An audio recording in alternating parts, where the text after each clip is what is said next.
राजकमल किताब प्रदर्शनी के अंतर्गत किताब उत्सव का आयोजन किया जा रहा है। अभी कुछ ही देर पहले किताब प्रदर्शनी का उद्घाटन हमारे सम्माननीय साहित्यकारों द्वारा, अतिथियों द्वारा किया गया और अब अवसर है हमारे बहुत ही आत्मीय प्रिय देश विदेश में भी जिनको बहुत ज्यादा चाहते हैं, उनके पाठक, उनके मित्र, उनके साहित्यकार मित्र, ऐसे कवि राजेश जोशी का आज 75वां जन्म दिवस किताब उत्सव के रूप में मनाया जा रहा है। तो बधाइयों का तांता तो आज ये हाल था कि फेसबुक पर केवल और केवल राजेश जोशी जी ही नजर आ रहे थे या उनके मित्र समूह नजर आ रहा था। तो ये सब देखकर लगा कि भोपाल में जो रहते हैं सारी दुनिया उनको कितना प्यार करती है और आज भोपाल को, हम सब लोगों को उन पर बहुत गर्व है। बहुत सारी जन्मदिन की शुभकामनाएं। राजकमल समूह के कर्ता श्री अशोक माहेश्वरी जी यहाँ पर हैं। मैं उनसे अनुरोध करती हूँ कि राजेश जोशी जी को, शशांक जी को, आशीष त्रिपाठी जी को, अनिल त्रिपाठी जी को वो सादर मंच पर आमंत्रित करें और सबसे पहले माँ सरस्वती की मूर्ति पर माल्यार्पित करके मंच पर बैठाने का कष्ट कर्तव्य ध्वनि से आज हम सब लोग उनको बहुत बधाई दे रहे हैं, शुभकामनाएं दे रहे हैं। वो हमेशा स्वस्थ रहें, लिखते रहें, उनकी रचनात्मक यात्रा यही जारी रहे और इससे अच्छा जन्मदिन कोई मनाया ही नहीं जा सकता है जिसमें किताब उत्सव हो और इस किताब उत्सव में राजेश जोशी का जन्म उत्सव मनाया जाए।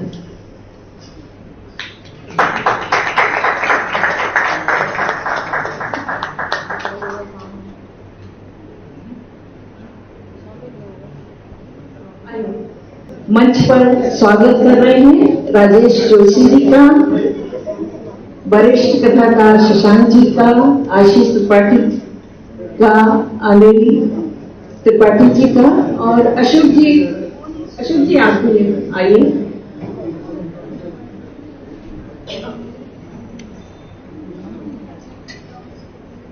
बहुत बहुत धन्यवाद। तो सबसे पहले मैं आमंत्रित करती हूँ अशोक माहेश्वरी जी को कि वो आएं और स्वागत करते यहाँ पर। आज बहुत खुशी का मौका है। ये तो अपने राजकमल के स्थापना के 75वें साल में पहला किताब उत्सव यहाँ भोपाल में शुरू कर रहे हैं।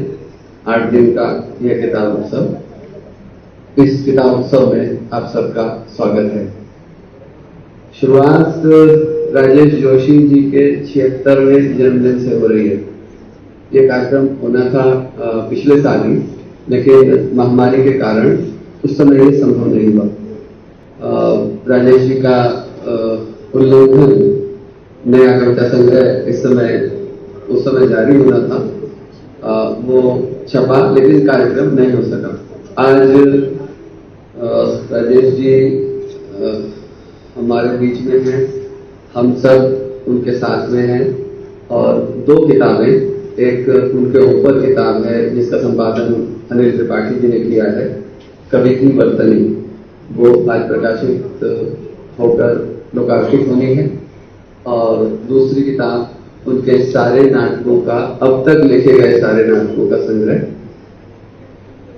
अब तक सब, वो भी जारी होना है।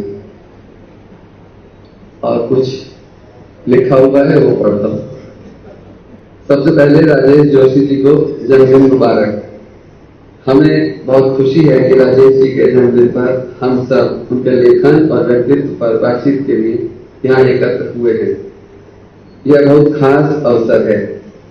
राजेश जी और उनकी पीढ़ी के कवियों का जिक्र करते हुए अक्सर युवा पद का प्रयोग किया जाता है।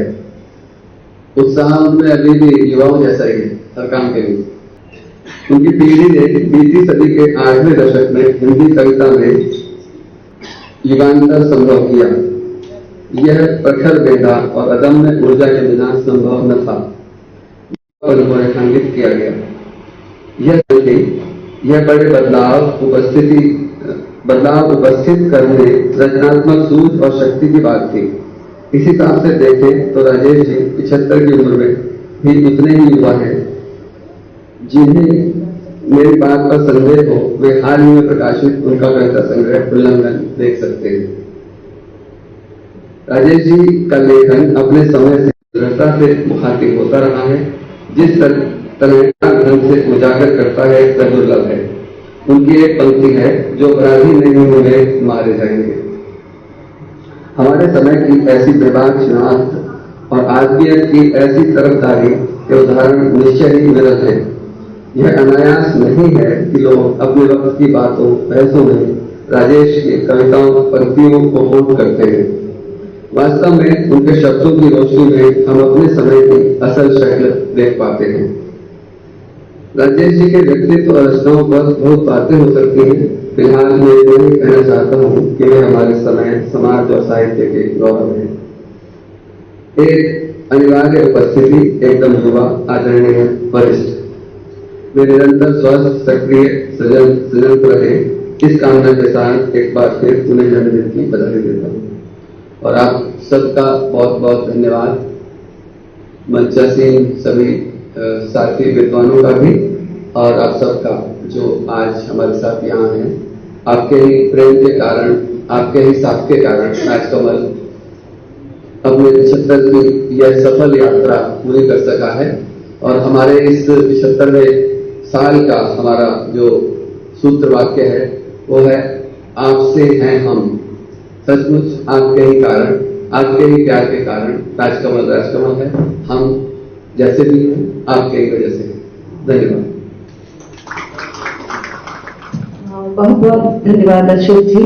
सचमुच कोरोना के बाद एक जो सन्नाटा छा गया था और इस तरह से प्रोग्राम नहीं हो रहे थे, भोपाल के इस सन्नाटे को तोड़ने के लिए, किताबों को पुनः भोपाल शहर में लाने के लिए आपका बहुत बहुत धन्यवाद।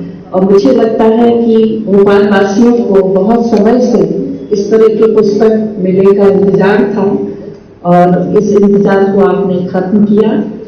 न सिर्फ किताबें बल्कि इस शहर के जितने भी कवि, कथाकार हैं, रचनाकार हैं और जो हमसे बिछुड़ गए, उन सबकी स्मृतियों को ताजा करने के लिए आपने जिस तरह के पूरा एक हफ्ते का प्रोग्राम बनाया है, लेखक से मिलिए, उन पर बातचीत करने के लिए, ये उसी परंपरा को आगे बढ़ाता है कि हम अपनी किताबों के द्वारा, अपने रचनाकारों के द्वारा अपनी संस्कृति को, अपने साहित्य को किस तरह से अपने आने वाले पीढ़ी को, विद्यार्थियों को बहुत समृद्ध करते हैं। तो बहुत बहुत आभार आपका कि आपने भोपाल शहर को चुना और चुना 18 तारीख को, जुलाई को, जो हम सब लोग राजेश जी की पहले भी हम लोग वर्षगांठ इसी तरह से मनाते थे, क्योंकि हमें मालूम है कि किताबों के साथ,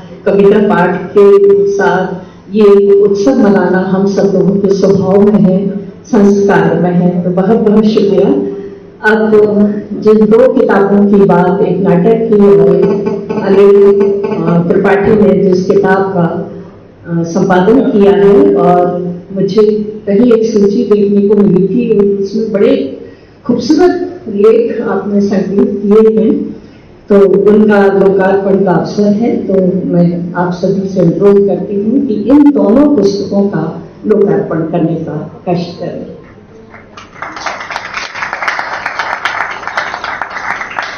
जैसा कि मैं सुबह से देख रही थी और कल से देश भर की तमाम पेपरों में, पत्रिकाओं में राजेश जी के ऊपर कोई ना कोई अंक केंद्रित किया है। जन संदेश टाइम्स, जिसके संपादक सुभाष राय जी हैं, उन्होंने राजेश जी के ऊपर केंद्रित किया है। तो बसंत जी से मैं अनुरोध करती हूँ कि वो यहाँ उसको भी सबके सामने रखें। बसंत सकरराय बहुत ही सुंदर उन्होंने राजेश जी के ऊपर ये कहना चाहिए।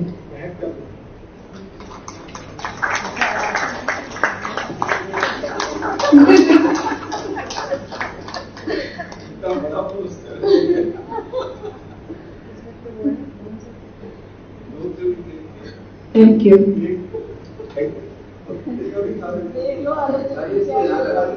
हाँ, तो व्यक्तित्व और कृतित्व पर आज हम लोग फिर राजेश जोशी की रचनात्मक यात्रा से रूबरू हो रहे हैं। उनके व्यक्तित्व पर और कृतित्व पर बातचीत शुरू करते हैं। युवा आलोचक और जिन्होंने उनके ऊपर किताब संपादित की है और एक ऐसा नाम जो साहित्य में आलोचना के क्षेत्र में अपनी बहुत ही महत्वपूर्ण उपस्थिति दर्ज करवा रहे हैं और जो हम उनको बहुत पढ़ रहे हैं, ऐसे अनिल त्रिपाठी जी को हम आमंत्रित करते हैं कि वो इस किताब को लेकर, राजेश जोशी जी के व्यक्तित्व को लेकर, कृतित्व को लेकर अपनी बात रखें। और जैसा मैं हमेशा बोलती हूँ कि आप वो बात नहीं करें। हाँ, तो मैं बहुत ही माफी के साथ अपने वक्ताओं से थोड़ा अनुरोध करूंगी, समय का जो अनुशासन है कि वो अपनी बात 10-12 मिनट में समेटने की, रखने की कोशिश करें। आप लोग इतने विद्वान हैं कि एक एक जो वाक्य बोलेंगे वो 10 वाक्यों के समान होगा, तो हम उसको उसी तरह से मल्टीप्लाई करेंगे। तो समय का अनुशासन का ध्यान रखते हुए सब लोग अपनी बात रखें। बहुत धन्यवाद। अनिल त्रिपाठी जी। धन्यवाद उर्मिला जी। आज के कार्यक्रम के अध्यक्ष शशांक जी, हम सबके बहुत ही प्रिय कवि राजेश जी, मंच पर उपस्थित भाई आशीष त्रिपाठी जी, इस पुस्तक के प्रकाशक राजकमल समूह के मालिक अशोक माहेश्वरी जी और इस सभागार में उपस्थित बहुत ही वरिष्ठ साहित्यकार यहाँ उपस्थित हैं। मैं उन सबके प्रति अपना सम्मान प्रकट करता हूँ। तो सभी सम्मानित रचनाकार साथियों एवं मित्रों, प्रायः किसी को भी ये बहुत मुश्किल होता है कि अपने प्रिय कवि पर बात करते समय वो कहाँ से शुरू करे। और वो प्रिय कवि अगर राजेश जोशी जैसा व्यक्तित्ववान हो और बड़ा रचनाकार हो तो उस पर बात करते समय थोड़ी और भी मुश्किल होती है, और खासकर उस व्यक्ति के लिए जिसने किताब का संपादन किया हो। क्योंकि किताब का संपादन कोई भी करेगा तो वो 2 तरीके से करता है। एक तो एक प्रोफेशनल जो संबंध होते हैं प्रकाशकों के साथ अनुबंध के आधार पर, तो वो कोई भी कर सकता है। लेकिन एक ऐसा काम दायित्व में लेना कि आप अपने प्रिय कवि पर, क्योंकि जब आपको कोई अच्छा लगता है तो आप उस पर कुछ काम करने की कोशिश करते हैं। तो मुझे भी राजेश जोशी कविता और उनकी रचना जो है वो बहुत बेहद महत्वपूर्ण लगी। तो मैंने ये निर्णय लिया कि मैं एक किताब संपादित करूंगा। और ये किताब की योजना जो थी वो, जैसा कि अशोक जी ने भी आपको बताया कि ये 75वें जन्मदिन पर ये किताब देने की योजना थी। और उसी समय उनका जो संग्रह है उल्लंघन, तो उल्लंघन और कवि की वर्तनी का एक साथ लोकार्पण होना था। लेकिन आज ये सब सुखद संयोग बना कि इसके साथ अब तक सब जो राजेश जोशी के नाटकों का संग्रह है वो एक साथ लोकार्पित हुआ। दरअसल होता ये है कि जब आप किसी कवि पर बात करते हैं, आपको ये कवि अच्छा क्यों लगता है, और ये जो क्यों सवाल है, यहीं से उस कवि की यात्रा शुरू होती है और उस पाठक की भी यात्रा साथ साथ शुरू होती है जिसने उन्हें पढ़ा है या जिसने उन्हें देखा है। तो मेरे लिए ये यात्रा शुरू हुई जब मैं बीए के दौर में था, और इलाहाबाद में पढ़ता था तो उसी समय मारे जाएंगे कविता का पोस्टर आया हुआ था, पहल ने जारी किया था। तो इलाहाबाद में पढ़ते समय हम सब लोगों ने, या हमारी तरह बहुत सारे जो राजेश जोशी जी के चाहने वाले लोग हैं, उन लोगों के कमरों में वो पोस्टर लगा था, मारे जाएंगे कविता का। तो मैंने भी लगा रखा था। 8वें दशक के कवियों से जो मेरा संबंध बना वो उस कविता के मार्फत बना, और उसके बाद से फिर उस पीढ़ी के कवियों को मैंने देखना शुरू किया, जिसमें राजेश जोशी हैं, अरुण कमल हैं, मंगेश अब्राम हैं, बीरेन डंगवाल हैं, थोड़ा सा सीनियर आलोक धनवा है, ज्ञानेन्द्रपति हैं।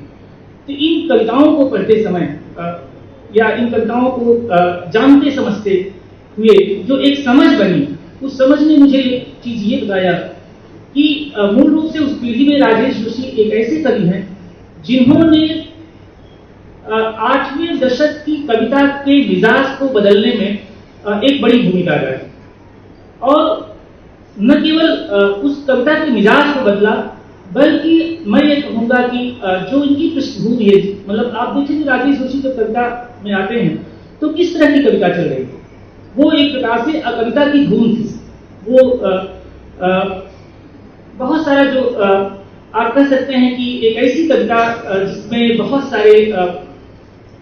सारे यौनिक संकेत थे, बहुत सारी जो एक बोहेमियनिज्म बहुत ज्यादा था, उन सबसे अलग कविता को फिर से एक प्रकार से जो है वो सामान्य धरातल पर लाना और अपने जनजीवन से जुड़ना, और वैचारिक और सामाजिक दोनों ही स्तरों पर वो बहुत महत्वपूर्ण है। इसके साथ साथ मुझे राजेश जी को पढ़ते समय एक बात और समझ में आई, और वो ये कि इस पीढ़ी में इन लोगों ने क्या किया कि अपने टाइम या अपने लिए कवियों को खोजा, और उस खोज में राजेश जोशी का बहुत प्रिय पद है, उन्होंने पंच महाभूतों की खोज की, और ये बताने और ये कोशिश की कि जो 8वें दशक की कविता है वो मूलतः नागार्जुन, त्रिलोचन, केदारनाथ अग्रवाल, मुक्तिबोध और शमशेर बहादुर सिंह, ये जो उनके द्वारा कहे गए पंच महाभूत, ये वहां से ये ताकत लेंगे और फिर अपनी कविता का विस्तार करेंगे। तो एक तरफ तो नई कविता के उस दौर को लांघ करके बिल्कुल प्रगतिशील कविता की उस परंपरा से जुड़ना, ये बहुत ही बेहद मानी फेज था जिसने 8वें दशक की कविता का विस्तार किया। तो मेरे लिए मैंने कहा कि ये बहुत महत्वपूर्ण था। दूसरा ये मुझे लगा कि अगर मैं व्यक्तिगत तौर पर राजेश जोशी की रचनाओं को पढ़ता हूँ तो मुझे लगा कि कुछ ऐसी कविताएं संभव हुई उस दौर में, और जिसे राजेश जी ने ही संभव किया, वो शायद उसके पहले नहीं संभव थी। जैसे मान लीजिए, अगर मैं उदाहरण के तौर पर कहूँ, जैसे सहायक क्रिया पर कोई कविता लिख सकता है, ये मेरी कल्पना के परे है। जैसे इत्यादि जैसी कोई कविता लिख सकता है, इसके पहले संभव नहीं है। जैसे बहुत ही महत्वपूर्ण वैचारिक धरातल के अलावा बिल्कुल संबंधों की ऊष्मा और बेटी की विदाई जैसी कविता उनके पास है, जो हिंदी में अभी तक अकेली कविता है, जो इतनी महत्वपूर्ण तरीके से एक विदा होती हुई बेटी के पिता का जो दुख है और उसमें शामिल जो दोस्त हैं, उन दोस्तों का जो मनोविज्ञान है, तो पिता की विदा होती हुई बेटी के दुख और जो दोस्त हैं उनका जो मनोविज्ञान है, उसको जिस तरह से पकड़ने की कोशिश की है। और अगर आप उस कविता को मैं जान रहा हूँ कि आप अधिकांश लोग उस कविता को पढ़े ही हैं, तो आप देखते हैं कि एक स्टिल फोटोग्राफी है उसमें, और लेकिन वो फोटोग्राफी जो है उस चित्रात्मकता में एक त्वरणशीलता है, क्रमशः स्थितियां बदलती हैं और उसी ढंग से उन दोस्तों का मनोविज्ञान बदलता जाता है, और अंत में जो है वो कविता इस पर खत्म होती है कि हम लोग थोड़ा सा और अधिक उम्र वाले हो गए। तो बहुत ही महत्वपूर्ण कविताएं उस दौर में आई, नील कटर जैसी कविताएं, नानाजी साइकिल जैसी कविताएं। इसके अलावा एक बात और मुझे लगा उनकी कविताओं को पढ़ते समय जो छूट गया था। आप देखें कि जिसको मैं कहूंगा कि राजेश जोशी की कविताओं में उन्होंने आख्यान का पुनर्वास किया, इसलिए उनकी कविताओं में आपको एक आख्यान आपको मिलेगा, वो चाहे बेड़ी किशनी की जो कथा है वो, या जनिता के बच्चों की कहानी जैसी कविता हो, या और भी बहुत सारी कविताएं। तो एक आख्यानात्मकता जो कहीं छूट गई थी कविता के दौर में, या नई कविता के भी दौर में, तो उस वृत्ति को या उस प्रवृत्ति को राजेश जी ने संभव किया। तो इसलिए मेरे लिए ये बहुत महत्वपूर्ण था कि मैं इस तरह से राजेश जी की कविता को देखता, तो लिहाजा उसका कारण बना कि मैं ये किताब संभव कर पाया। इस किताब को बनाने जब मैं सोच रहा था कि इसको किस रूप में सामने लाया जाए, तो एक तो जैसे होता है कि अपारे काव्य संसारे, तो कविता का जो तो अपारे काव्य संसारे में कविता को लेकर के करीब मैंने एक खंड बनाया जो केवल कविता से संबंधित जो लेख थे। दूसरा, मैंने तावत श्रेष्ठ व्याकरण जो राजेश जोशी के व्यक्तित्व के विभिन्न पहलुओं को छूते हुए कुछ लेख थे, तो उनको मैंने इकट्ठा किया। और अंत में जैसे कहा जाता है कि गद्य जो है वो कवियों की कसौटी है, गद्यम कवि नाम निक्षम वदंती, तो वो मैंने देखा और उस तरह से राजेश जोशी के जो विभिन्न काम है, गद्य में जो काम है, वो चाहे कहानी हो, नाटक हो, आलोचना हो या डायरी की शक्ल में जो नोटबुक हैं, उनको ध्यान में रख करके मैंने ये किताब तैयार करवाई। इसके साथ साथ एक, चूंकि राजेश जी के चाहने वाले बहुत सारे केवल हिंदी का पाठक वर्ग नहीं है, बल्कि मैंने ये पाया इस काम को करते समय कि बंगाल में बहुत सारे लोग राजेश जी को चाहते हैं। असमिया के नीलिम कुमार ने मेरी उनसे जब बात हुई तो उन्होंने बहुत ही खूबसूरत कविता, और शायद अगर ये मैं कहूँ कि अब तक राजेश जोशी पर अगर किसी ने कविता लिखने की कोशिश की हो तो उसमें सबसे बेहतर कविता नीलिम कुमार की कविता थी, और वो इस किताब में शामिल है। तो नीलिम कुमार असमिया के बहुत मशहूर और बड़े कवि हैं, उन्होंने दिया। फिर मुझे लगा कि थोड़ा उड़ीसा और से और जिन लोगों ने इनकी कविताओं का अनुवाद किया, मीता दास हैं, अमरजीत कौके हैं, और प्रफुल्ल शेजार मराठी के मशहूर कवि हैं, उन लोगों से भी मैंने एक पैन इंडिया जो इसका स्वरूप है उनकी कविताओं का, उस आधार पर अरविंदाक्षन का लेख मैंने केरल से लिया। तो इस तरह से ये किताब बनी। राजेश जोशी को पढ़ते समय हमेशा अगर मैं कहूं कि मीर का एक शेर है, बहुत महत्वपूर्ण शेर है उनका, वो कहते हैं कि तरफे रखे हैं एक सुखन चार चार मीर, क्या क्या कहा करे जबाने कलम से हम। तो राजेश जोशी की कविता तो है ही है, साथ साथ बहुत सारे जो उनके डायमेंशंस हैं, उनके जो बहुत सारे आयाम हैं, वो उनके लेखन में दिखाई देते हैं। तो उस लेखन को पकड़ने की एक कोशिश विभिन्न लेखकों के माध्यम से इस पुस्तक में की गई। इसके अलावा आप देखें कि राजेश जोशी को पढ़ते समय एक बात और मुझे याद आ रहा है, निदा नूर पारा का एक मशहूर वाक्य था, और वो उन्होंने निरुदा का वेलकम करते समय एक एड्रेस किया था, और उसके शुरुआती जो वाक्य हैं वो बहुत महत्वपूर्ण वाक्य हैं, और वो मैं आपके सामने रखना चाहता हूँ, क्योंकि मुझे राजेश जी को पढ़ते समय लगभग वो एहसास होता है। निदा नूर पारा ने निरुदा का वेलकम भाषण करते समय ये कहा कि देयर आर टू वेज, दो रास्ते हैं, टू रिफ्यूट निरुदा, निरुदा को खारिज करने के दो रास्ते हैं। एक, one is by not reading, एक उनको नहीं पढ़ करके, और दूसरा the other is by reading him in bad way या बैड फेथ, दूसरा आप उनको खराब तरीके से पढ़ करके। और मैंने दोनों कोशिश की, I have tried both but neither has work. तो कुछ भी मैंने दोनों तरीके से ये कोशिश की कि निरुदा को खारिज करने की, एक तो न पढ़कर और दूसरा गलत ढंग से पढ़कर, लेकिन दोनों काम नहीं आए।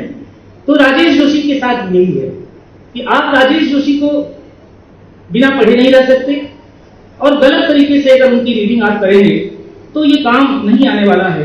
क्योंकि जैसे मैंने कहा कि राजेश जी ने जो 8वें दशक की कविता है उसमें एक युगांतर उसके मिजाज को बदलने का काम किया है। दूसरा एक बात और, जैसे मैंने कहा कि इन लोगों ने अपने लिए, जैसे त्रिलोचन को नए तरीके से राजेश जोशी ने खोजा। मेरे लिए ये और भी दिलचस्प था कि मैं त्रिलोचन जी पर एमफिल का काम कर रहा था, त्रिलोचन की धरती नाम से वो काम था। तो जब मैंने ये देखा कि ताक के ताए हुए दिन या ताक के ताए दिन जो जिसका सारा काम, उन सारी कविताओं को इकट्ठा करने का काम राजेश जी ने किया, तो एक ऐसा व्यक्ति जो त्रिलोचन जी की कविताओं से प्यार करता हो, एक ऐसा व्यक्ति जो निराला से प्यार करता हो, एक ऐसा कवि जो मुक्तिबोध और शमशेर से प्यार करता हो या नागार्जुन से प्यार करता हो, उस कवि में जो उस कवि की जो पूरी उसका जो एक उसके अंतःकरण का जो आयतन होगा, उसका आप अंदाजा लगा सकते हैं कि वो कहाँ अपनी उंगली रख रहा है, क्योंकि उसने सारी नई कविता और सारे, मैंने कहा कि इसकी पृष्ठभूमि की जो कविता आंदोलन के सारे कवि हैं, उनसे अलग हट करके वो अपनी बात रख रहा है। तो राजेश जोशी जी की पीढ़ी ने, और खास करके राजेश जोशी ने त्रिलोचन को या नागार्जुन को अपने लिए खोजा, और वो खोज सके बिल्कुल जो नई पीढ़ी है उसको भी उन्होंने संभव कराया। शमशेर जी की एक बहुत मशहूर कविता है निराला को याद करते हुए, जब राह भटका जब राह भटका तुम ही झलके हे महाकवि, सघनतम की आंख बन मेरे लिए। तो नई पीढ़ी भी राजेश जोशी को या अरुण कमल को, इन कवियों को अपने लिए सघनतम की आंख के रूप में देखती है, क्योंकि ये जो दौर है, इस दौर में आपको राह कैसे मिले, आप विभिन्न जो एंटी ह्यूमन एक परिस्थिति है उसके भीतर आप अपनी आवाज कैसे सामने ले आ सकें। जब आपको इस पर बात करनी होगी तो निश्चित तौर पर अगर जिन कवियों के पास आपको ऊर्जा मिलेगी, जिन कवियों के पास आपको ये लगेगा कि यहाँ हमें जाना चाहिए, उनमें राजेश जोशी बहुत प्रमुख हैं। तो ये तमाम सारी जो विशेषताएं थी वो राजेश जोशी में हैं। तो इन्हीं बातों के साथ मुझे लगता है मेरा समय लगभग हो गया है, तो मैं अपनी बात समाप्त करूंगा।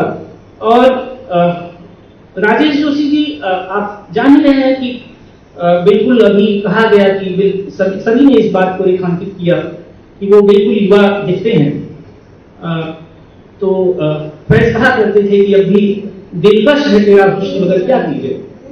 तो वो हिंदी के नित युवा कवि हैं। कुछ लोग होते हैं जो हमेशा यंग और चुस्त दुरुस्त और अभी भी वही अंदाज जो बिंदास अंदाज उनका रहा है, लगभग वैसे ही वो आपको दिखते हैं।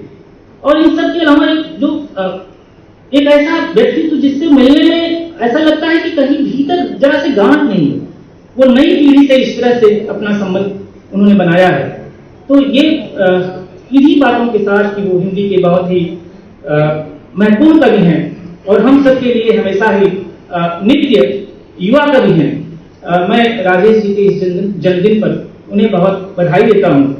और भोपाल वालों से ही नहीं, हमारे जैसे लोग जिन्होंने राजेश जी के साथ सोहबत की है, जिन्होंने राजेश जी का स्नेह हासिल किया है, साथ पाया है, तो फिर आपका वो शेर थोड़ा सा बदल करके मैं आप लोगों को सुनाना चाहता हूं कि आने वाली पीढ़ियां तुम पर रश्क करेंगी हम अश्रु, जब उनको एक ख्याल आएगा कि तुमने राजेश को देखा था। धन्यवाद। बहुत धन्यवाद अनिल जी। सचमुच मन नहीं कर रहा था कि आप कम बोले, इतना अच्छा बोल रहे थे। और आपने जाहिर है कि किताब का संपादन किया है तो मन भी बहुत करता है। अनिल जी ने जैसे एक स्त्री का रोजनामचा, अचानक कुछ नहीं होता, उनके कविता संग्रह है, तो एक कवि अपने वरिष्ठ कवि के अंदर प्रवेश करके कैसे उसको जानता है, समझता है, उसको आत्मसात करता है, ये सारी बातें आपके उसमें की हैं और भूमिका में दी हैं। और जाहिर है कि आपने जिन लेखों को लिया, मेरी सब लोगों से बहुत प्रार्थना है, सामने बैठे लोगों से, कि कृपया सामने ही आप लोग ध्यान केंद्रित करें प्लीज, क्योंकि ध्यान भटकता है और उसमें एक एक सेकंड अनिल जी का मैंने समय ले लिया और फिर मुझे कुछ बोलना पड़े तो उनका समय कटता है। नई कविता और विजयदेव नारायण शाही, आलोचना मिट्टी की रोशनी और प्रतिनिधि कविताएं केदारनाथ सिंह पर आपने किताब पुस्तक संपादित किए हैं और ये नई किताब आपकी। और मैं इसमें इतने सारे लेख आपने लिए हैं और इतने सुंदर शीर्षक, अरुण कमल जी का हमारे समय का एक बिंब, कितना अच्छा मधुमक्खी के छत्ते में सपनों को पकाता कभी, ये तो वसंत ही ऐसा शीर्षक लिख सकते हैं। पानी की भाषा में एक नदी उबल पड़ती हो जिंदगी जैसे, बहुत ही अच्छे लेख इसमें आपने संगीत किया है। बहुत बहुत आपको बधाई, धन्यवाद। और कि आपने इतनी सुंदर राजेश जी के ऊपर ये किताब संपादित की। हम सब लोग फिर से उनकी कविताओं में से गुजरेंगे, उनकी गति से गुजरेंगे। हालांकि हम सब ने उनकी एक एक कविताओं को पढ़ा हुआ है, सुना हुआ है। तो अब मैं आमंत्रित करती हूँ, चूंकि कुमार अंगुल जी यहाँ नहीं आ पाए, तो उनका जो वक्तव्य है, उनका जो लेख है, अनिल कर्मेले जी उसका पाठ करेंगे। अनिल कर्मेले जी, अनिल कर्मेले जी बहुत अच्छे कवि हैं, समूह चलाते हैं और उनके पोस्टर कविता अक्सर हम देखते हैं। तो अनिल जी आइए और आप कुमार अंगुल जी के का जो आलेख है उसको यहाँ।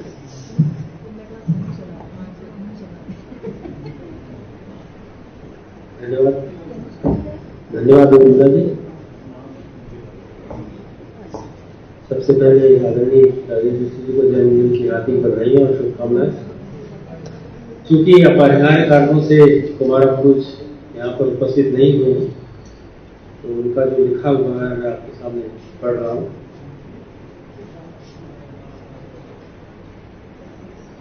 कपिल का पेड़ उर्फ एक कवि की कहानी है। कुमार अंबुज, कहानी में कुछ कविता हो तो यह कवियाना नहीं है।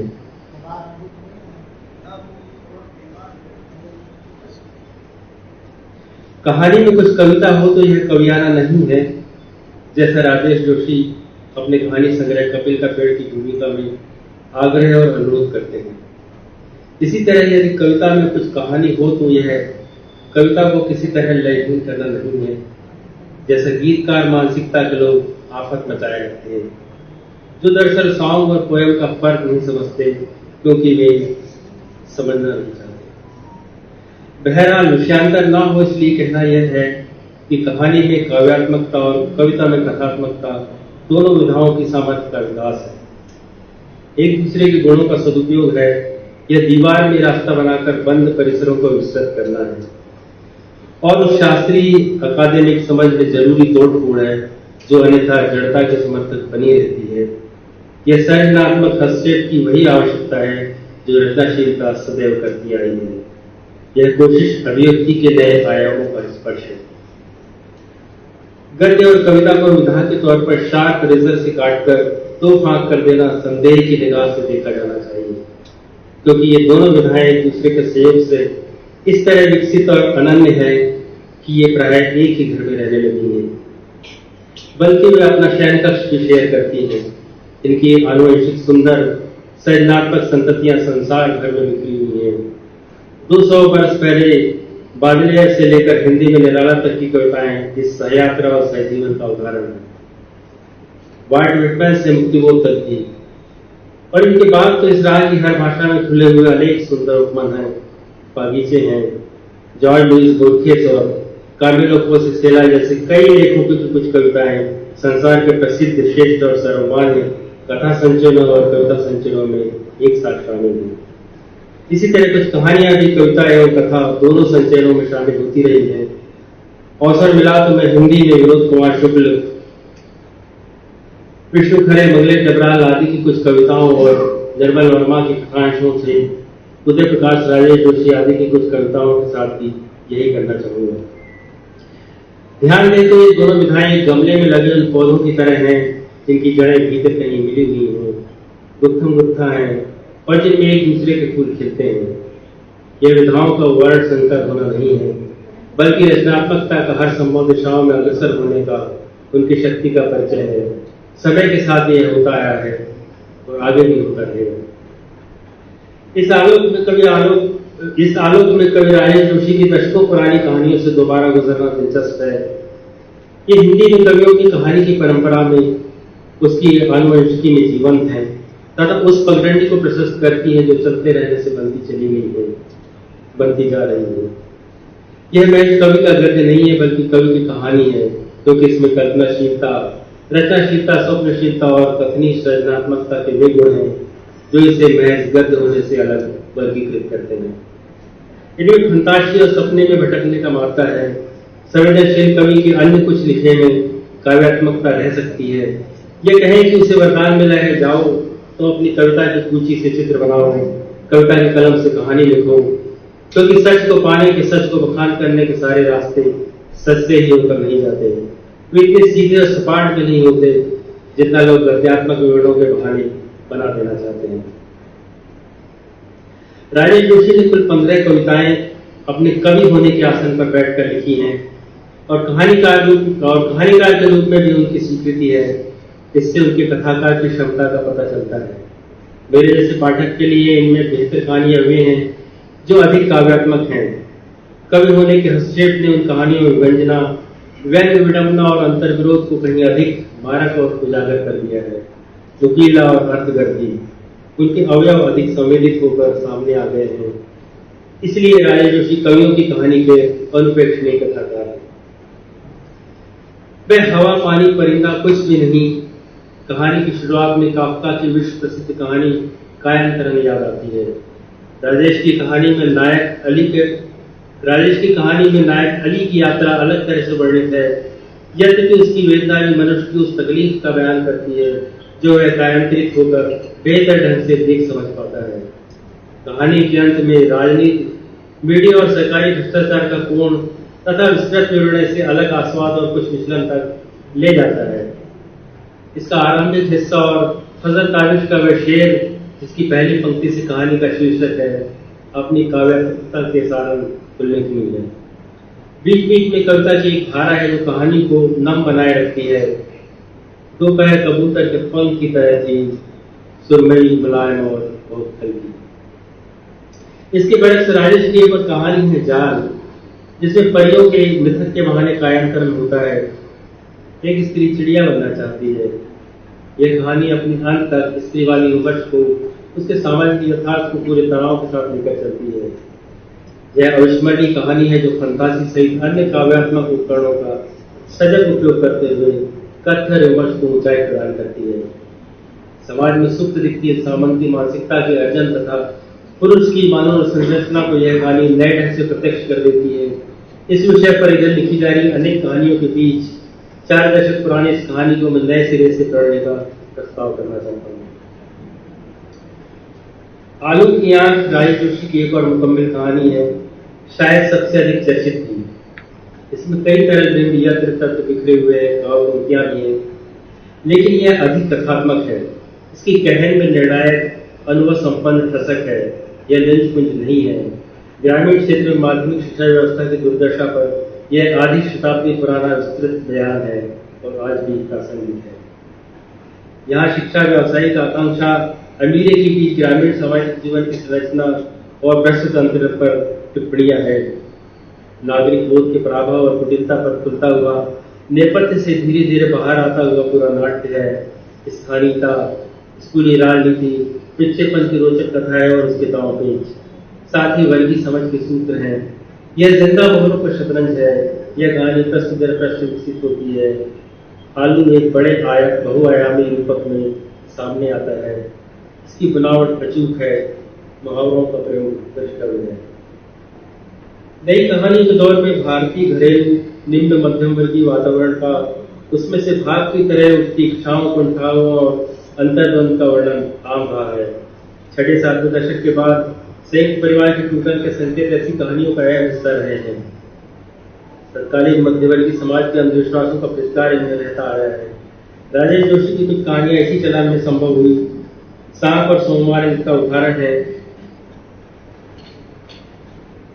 इन्हें पढ़ने के लिए 1970 के देशकाल को ध्यान में रखा जाए तो वे अधिक ध्वनित हो सकती हैं। सोमवार की विवरणात्मकता और विस्तार कवि की कहानी होने के दायरे से किंचित बाहर है। लेकिन इस विषय क्रम में रखी जा सकने वाली सीन कहानी में राजेश जोशी फिर उस कवि की तरह सामने आते हैं जो विधागत अतिक्रमण और नए आमंत्रण संभव करता है। ताजी मूलियों की तरह सफेद छत और लोकदार सुधरती।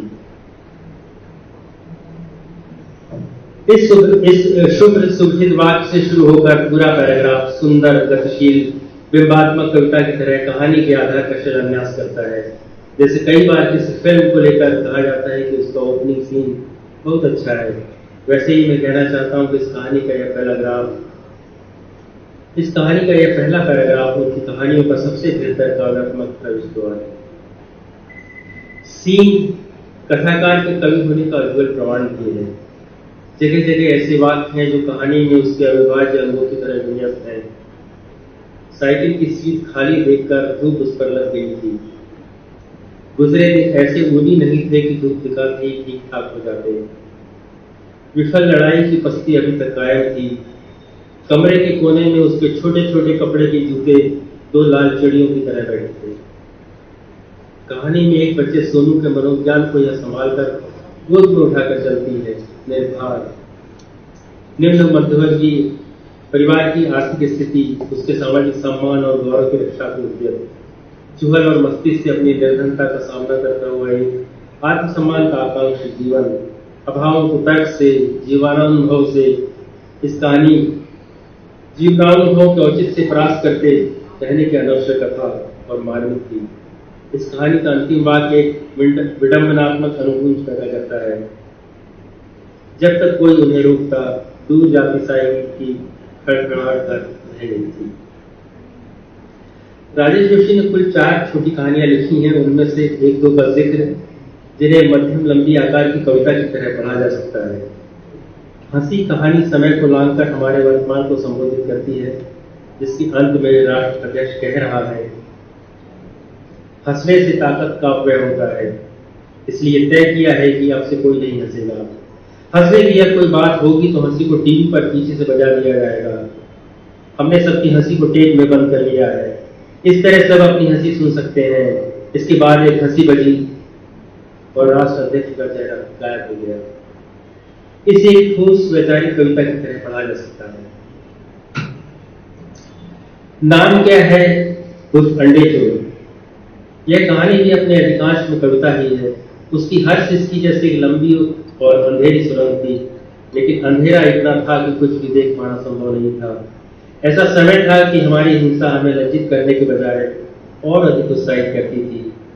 जैसे एक समाज द्वारा एक हंसाया मनुष्य को दी जा सकने वाली यातना का यह एक सार्वभौमिक पाठ है। अपने रचे जाने के काल और भूगोल की सरहदें पार करता हूँ।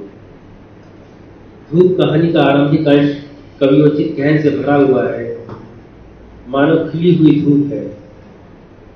मैंने उंगलियां चटकाई तो कमरा चट चट करने लगा। धूप का एक पोस्टकार्ड कमरे के फर्श पर पड़ा था। हवा से टकराव तो सर नहीं टूटता, जैसा कमरे के दरवाजे से निकलते हुए कई बार होता है। या यह गोलीकांड में मृत लोगों के बारे में ईश्वर की इच्छा जैसा वाक्य निरर्थक हो गया था। एक बार की लगता है कि राजेश जोशी की तमाम कहानियों के लिए कुल शीर्षक धूप रखा जा सकता है। धूप शब्द की काव्यात्मकता दूर तक इन कहानियों की प्रकृति के साथ रिश्ता बनाती है। यह धूप उत्तरार्ध में किसी डायरी और संस्मरण का हिस्सा होते हुए स्वयं की और शहर की दिनचर्या के विवरण में दाखिल हो जाती है। अपने बारे में ही खुद कहती है। धूप का टुकड़ा कभी हल्का पड़ जाता, कभी एकदम तेज चमकने लगता, जैसे उसका वोल्टेज कुछ गड़बड़ चल रहा हो। फिर एक सुंदर विजुअल से निर्णय लेती हुई छांव वाली लाइन की ओर धूप धीरे धीरे अपनी हथेली बढ़ा रही थी, जैसे गिरा हुआ कबड्डी का खिलाड़ी पाली की लाइन छूने की कोशिश कर रहा हो। संग्रह की शीर्षक कहानी कपिल का पेड़ इस मायने में दिलचस्प है कि यह राजेश जोशी की आत्मकथात्मकता से प्रिय है। इसमें व्यक्तिगत जीवन की साम्यताएं झलकती हैं, जहाँ कई जगहों, गलियों, कमरों और लोगों की पहचान संभव है, और उस वक्त भी जिसमें यह कहानी लिखी गई। बल्कि उनके पहले कविता संग्रह एक दिन बोलेंगे पेड़ की रचना प्रक्रिया जाहिर होती है। मां पर लिखी कविताओं की आवाज और शब्दावली सुनाई पड़ती है। यह जो एक कवि की कहानी और कविता के बीच आवाजाही है, अंतर संबंध है, यह जो एक जड़ to पोषित खुले हुए पत्तों फूलों का रहस्य है, उसे यहाँ से देखा जा सकता है। मानो 2 ताले की एक ही चाबी से खुल सकते हैं। मानो 2 ताले एक ही चाबी से खुल सकते हैं, मगर शायद यह वह दौर था जब राजेश अपने युवा जीवन की अपने मनोजगत की ऊहापोह की गुत्थियां में सुलझा रहे थे। घर के प्रति आक्रोश, असहमति और अपराध बोध के बीच एक प्रेमाकांक्षी यात्रा कर रहे थे। इसलिए बार बार उन दौरों में न्यूनाधिक प्रविष्टि होती है जो लेखक के आत्मोद्घाटन की तरफ जाते हैं। कपिल की अपने पेड़ की खोज दरअसल एक ममत्व और स्नेह पेड़ की खोज है जो किसी मनुष्य के लिए प्राथमिक आवश्यकता भी है, जीवन के लिए निवारण। बाद के वर्षों में लिखी उनकी 2 अन्य कहानियां गाय, बाज और चमगादड़ों का पेड़ इन दर्जन भर कहानियों की काव्यात्मक प्रकृति से अलग है। उनमें कथाकार कुछ अधिक सूत्रधार भी हो जाता है और ये कहानियां कविता का रास्ता कुछ छोड़कर चलती है। और अंत में एक रोचक निरीक्षण। इन कहानियों में राजेश जोशी कुछ चीजों से लगातार आक्रांत और परेशान दिखते हैं। अपनी पकौड़े जैसी मोटी लाश से, ब्राह्मण होने की विडंबनात्मक मुश्किल से, पिता के सामंती तरीकों और उनके गुस्से स्वभाव से और परिवार में खुद के मंझले भाई हो जाने से इनकी कैफियत भी जगह जगह मिलती है।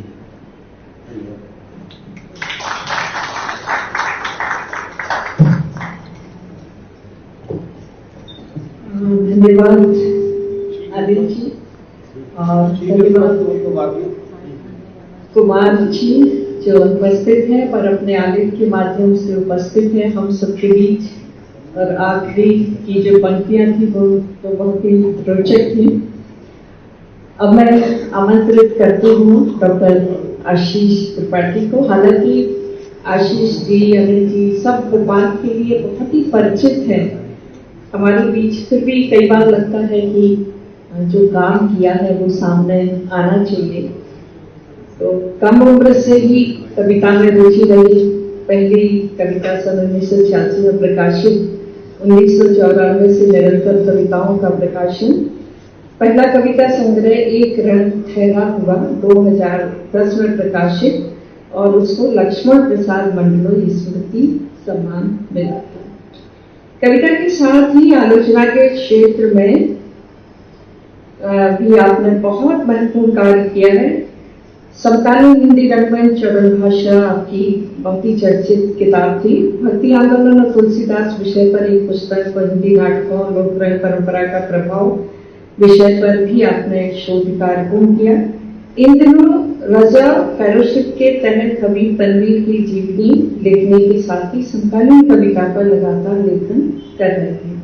आलोचना के लिए 2016 का स्पंदन सम्मान आपको मिला था। नामवर सिंह जी की 14 किताबों का संपादन आपने किया है। साथ ही रामचंद्र शुक्ल रचनावली के 8 खंडों का संपादन किया। इनके साथ ही चंद्रकांत देवताले के साक्षात्कार संग्रह मेरे साक्षात्कार, काशीनाथ सिंह के 2 कथा चयन, खरोंच व पायल पुरोहित तथा अन्य कहानियां, स्वयं प्रकाश के कथा चयन, प्रतिनिधि कहानियां एवं आषाढ़ का एक दिन पुनर्मूल्यांकन का संपादन आशीष जी ने किया है। और आप जानते हैं कि आशीष जी को सुनना भी अपने आप में बहुत ही विलक्षण अनुभव होता है। मैं कई बार मेरे साथ आशीष रहे हैं और आशीष जब बड़े होते हैं तो फिर समय कहाँ बह जाता है पता नहीं चलता है, लेकिन समय को मैं थोड़ा सा थाम के रखूंगी। बहुत बहुत शुक्रिया आदरणीय उर्मिला दीदी। आज के हमारे हीरो जिनकी वजह से हम यहाँ इकट्ठा हैं, सबसे पहले मैं आप सबकी तरफ से फिर से एक बार राजेश जी को जन्मदिन की बधाई देता हूँ। और मैं आपको डिस्टर्ब कर रहा हूँ, हीरो की जगह नायक बोलते तो ज्यादा अच्छा है। ठीक है सर, उसे रिप्लेस किया जाए, हाँ विस्थापित किया जाए, नायक शब्द इस्तेमाल किया जाए। तो हमारे नायक राजेश जी, वरिष्ठ कथाकार शशांक जी, हमारे मित्र साथी आदरणीय भाई अनिल त्रिपाठी जी, राजकमल प्रकाशन के प्रबंधक आदरणीय अशोक माहेश्वरी जी और सामने बैठे हुए अनेक गुरुतुल्य लोग जिनके साथ रहकर हम लोग सीखते हुए धीरे धीरे बड़े हुए हैं। कुल 3 या 4 बातें कहने का मैंने सोचा है कि 10 मिनट के भीतर उतनी बातें कही जा सकती हैं। और उनको ज्यादा फैलाऊंगा नहीं, इसलिए सूत्र रूप में कुछ कुछ बातें कह देना चाहता हूं। सबसे पहली बात तो ये कि राजेश जी के बारे में सोचते हुए, उनको पढ़ते हुए अक्सर इस बात की तरफ ध्यान जाता है, मेरा ध्यान जाता है कि आधुनिक भारतीय साहित्य में और हिंदी साहित्य में भी ऐसे कौन से लोग हुए हैं जिनकी रचनात्मकता में इतने आयाम दिखाई पड़ते हैं, जिन्होंने एक साथ इतनी विधाओं में जाने का और वहां कुछ महत्वपूर्ण और उल्लेखनीय रचने का साहस किया है। जब मैं इस तरफ देखता हूं, आप जानते हैं कि राजेश जी मुख्य रूप से उनकी पहचान एक कवि की है, लेकिन मेरे लिए उनकी एक दूसरी पहचान उतनी ही महत्वपूर्ण है, उनके आलोचक की पहचान। अभी आपने कुमार अंबुज का पर्चा पढ़ा जो उनकी कहानियों पर केंद्रित था, और एक नाटककार के रूप में भी उनका हिंदी नाटक की दुनिया में पर्याप्त सम्मान उल्लेख हुआ है। यद्यपि कि इधर के दिनों में वैसे ही नाटक परिदृश्य से थोड़ा बाहर है, चर्चा से बाहर है, तो थोड़ा कम पढ़े गए हैं। उपन्यास उन्होंने नहीं लिखा, लेकिन जब आप किस्सा कोतार जैसी चीज पढ़ते हैं तो आपको वो एक तरह का उपन्यास जैसा लुत्फ ही आपको देता है। इतनी विधाओं में उन्होंने एक साथ लेखन किया, तब मेरे दिमाग में आता है, मेरा ध्यान जाता है पूरी 20वीं शताब्दी के भारत की तरफ, तो दो लोगों पर मेरी नजर ठहरती है। मैं जो दो नाम लूंगा, मैं कतई नहीं चाहता हूं कि मैं इसको कोई तुलना समझा जाए, या मैं ये कहना चाहता हूं कि राजेश जी को उस दर्जे पर मैं खड़ा कर रहा हूं। मैं सिर्फ रचनात्मकता के विस्तार की बात कर रहा हूं। आप ये देखेंगे कि आपातकाल के बाद की जो हिंदी सर्जना है, उसमें जितने लोग सक्रिय हैं कहानी में, कविता में, आलोचना में, नाटक में, दूसरी विधाओं में, क्योंकि आजकल पिछले 20 सालों में दूसरी विधाएं बहुत महत्वपूर्ण हो उठी हैं, तो उन सब विधाओं को आप देखेंगे तो ये जो एक बहुआयामी रचनात्मकता है, वो आपको, मुझे लगता है कि भारतीय साहित्य में दो लोगों की तरफ आपका ध्यान जाता है, मेरा जाता है। रविन्द्रनाथ टैगोर की तरफ, जो मुख्य रूप से कवि हैं, वो शायद आलोचक उस तरह से बड़े नहीं, लेकिन निबंधकार के रूप में उनकी पहचान बांग्ला साहित्य में, भारतीय साहित्य में बहुत बड़ी है। और कविता के बाद जिन दो विधाओं के लिए वो हमेशा याद रखे जाएंगे, यहां तक कि यदि कवि के रूप में उन्हें बिल्कुल ही बाहर कर दिया जाए साहित्य की दुनिया से, तब भी रविन्द्रनाथ टैगोर रहेंगे। वो दो विधाएं हैं, कथा साहित्य और नाटक। और दूसरा उसी जमाने का थोड़े से बाद के लेखक हिंदी के जयशंकर प्रसाद। आप देखिए, उन्होंने मुख्य रूप से वो कवि थे, लेकिन उन्होंने उतना ही महत्वपूर्ण और सार्थक हस्तक्षेप नाटक में किया, कथा साहित्य में किया, कहानी में, उपन्यास में। और जो थोड़े से निबंध उनकी आलोचना के मिलते हैं, उन निबंधों का जो ताप है, उन निबंधों के अंदर जो ऊंचाई है, उन निबंधों में जो एक अपने समय, समाज और परंपरा से जो खास तरह का संवाद है, वो आपको एक स्तर पर रामचंद्र शुक्ल जैसा दिखाई पड़ता है। यदि वो पूर्णकालिक आलोचक होते जयशंकर प्रसाद, तो वो रामचंद्र शुक्ल जैसी प्रतिभा होती। जब मैं समकालीन समय में देखता हूं अपने तमाम लेखकों को, बहुत सारे हमारे अलग अलग विधाओं के प्रिय लेखक भी हैं, तो रविन्द्रनाथ टैगोर और जयशंकर प्रसाद वाली जो बात है, वो आपको इधर के 50 सालों में सिर्फ एक लेखक में आपको मिलती है, और वो लेखक राजेश जोशी है। और ये सबसे महत्वपूर्ण बात है कि ये कोई खांचों में बैठा हुआ लेखन नहीं है। ऐसा नहीं हो सकता है कि एक लेखक कविता लिखते हुए कुछ दूसरी तरह का हो जाए, कहानी लिखते हुए कुछ दूसरी तरह का, उपन्यास लिखते हुए तीसरी तरह का, आलोचना लिखते हुए चौथी तरह का, और नाटक लिखते हुए 5वीं तरह का। ऐसा नहीं हो सकता। अंततः सब वो एक ही रचनात्मक व्यक्तित्व की, एक ही तरह की रचनात्मक चिंताओं की, और एक तरह के जो क्राफ्ट के भीतर, संरचना के भीतर, शिल्प के भीतर जो वो खोज कर रहा होता है अपने स्तर पर, वो सारी की सारी चीजें सभी विधाओं में आपको दिखाई पड़ती है। इसीलिए जयशंकर प्रसाद के यहां भी और रविन्द्रनाथ टैगोर के यहां भी एक विधा से दूसरी विधा में जब आप जाते हैं, तो एक इंटरलिंक, एक अंतरसूत्रता आपको दिखाई पड़ती है। ऐसी अंतरसूत्रता आपको राजेश जोशी के समूचे लेखन में भी दिखाई पड़ेगी, पर मैं उसकी बात नहीं करूंगा। फिर मैं सोचता हूं कि ये कैसे संभव हुआ। कि 70 के दशक में अपनी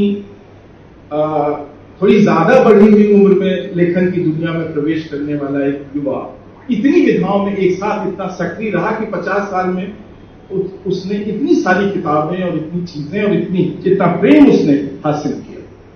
तो मुझे 3 चीजें नजर आती हैं जो उन्हें अपने समय के तमाम दूसरे लोगों से अलग करती हैं। पहली चीज है कि उनके व्यक्तित्व में और उनकी रचनात्मकता में एक खास तरह का खुलापन है। आप चाहें रंगमंच की शब्दावली में तो आप जैसे ओपन एयर थिएटर होता है, मुक्त द्वारी रंगमंच होता है, जैसे वो सभी के लिए खुला होता है, कोई भी उसमें आ सकता है, कोई भी उसमें शामिल हो सकता है, दृश्य का हिस्सा बन सकता है। वो जो व्यक्तित्व का खुलापन है, मैं बहुत सारे कवियों को जानता हूं जो मेरे बहुत प्रिय भी हैं, बहुत कहानीकारों को, नाटककारों को भी और आलोचकों को। वो अपने एक निजी रचनात्मकता के भीतर बहुत ही बंद किस्म के लोग, वो महान लिख रहे होंगे, महत्वपूर्ण लिख रहे होंगे, बहुत प्रतिबद्ध लिख रहे होंगे, समाज के लिए वो बहुत जरूरी चीज लिख रहे होंगे, लेकिन भीतर से एक जैसे दरवाजा, एयर टाइट रूम उन्होंने बना रखा अपनी क्रिएटिविटी का और अपनी पर्सनालिटी का। इस वजह से वो एक सीमा के बाद वो बाहर नहीं जा सकते, अतिक्रमण नहीं कर सकते, एक सीमा से ज्यादा वो उड़ नहीं सकते, एक सीमा से ज्यादा उड़ान उनकी रचनात्मकता में आपको नहीं मिलेगी। राजेश जी के यहां ये जो खुलापन है, ये उनकी कविता की संरचना में, उनके नाटकों की संरचना में, उनका किस्सा कोताल लिखते हुए और उनके तमाम विधाओं के लेखन में ये जो खुलापन है, चारों तरफ से खिड़कियां और दरवाजे खुले हुए हैं, ये बहुत ही प्रभावशाली भूमिका अदा करता है। मुझे मौका लगे तो मैं इस बात पर कभी इस पर बोलना चाहता हूं कि खुलापन कैसे राजेश जी का एक बहुत ही पावरफुल फोर्स, क्रिएटिव फोर्स और निर्णायक शक्ति की तरह उनकी क्रिएटिविटी के भीतर आता है।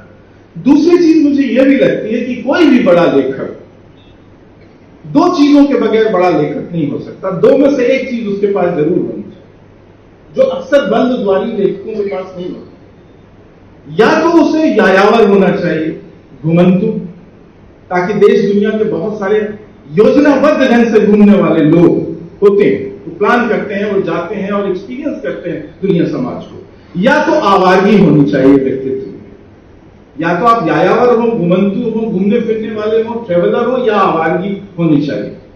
जहां तक मैं देखता हूं राजेश जी में वो यायावरी वाली तो बात नहीं दिखती है। तो इसका मतलब है कि जो आवारगी है, अब आप सोचें कि यदि ये खुलापन, जो मुक्त द्वारीपन है, उसके साथ आवारगी मिल जाए तो क्या कमाल की चीज होगी।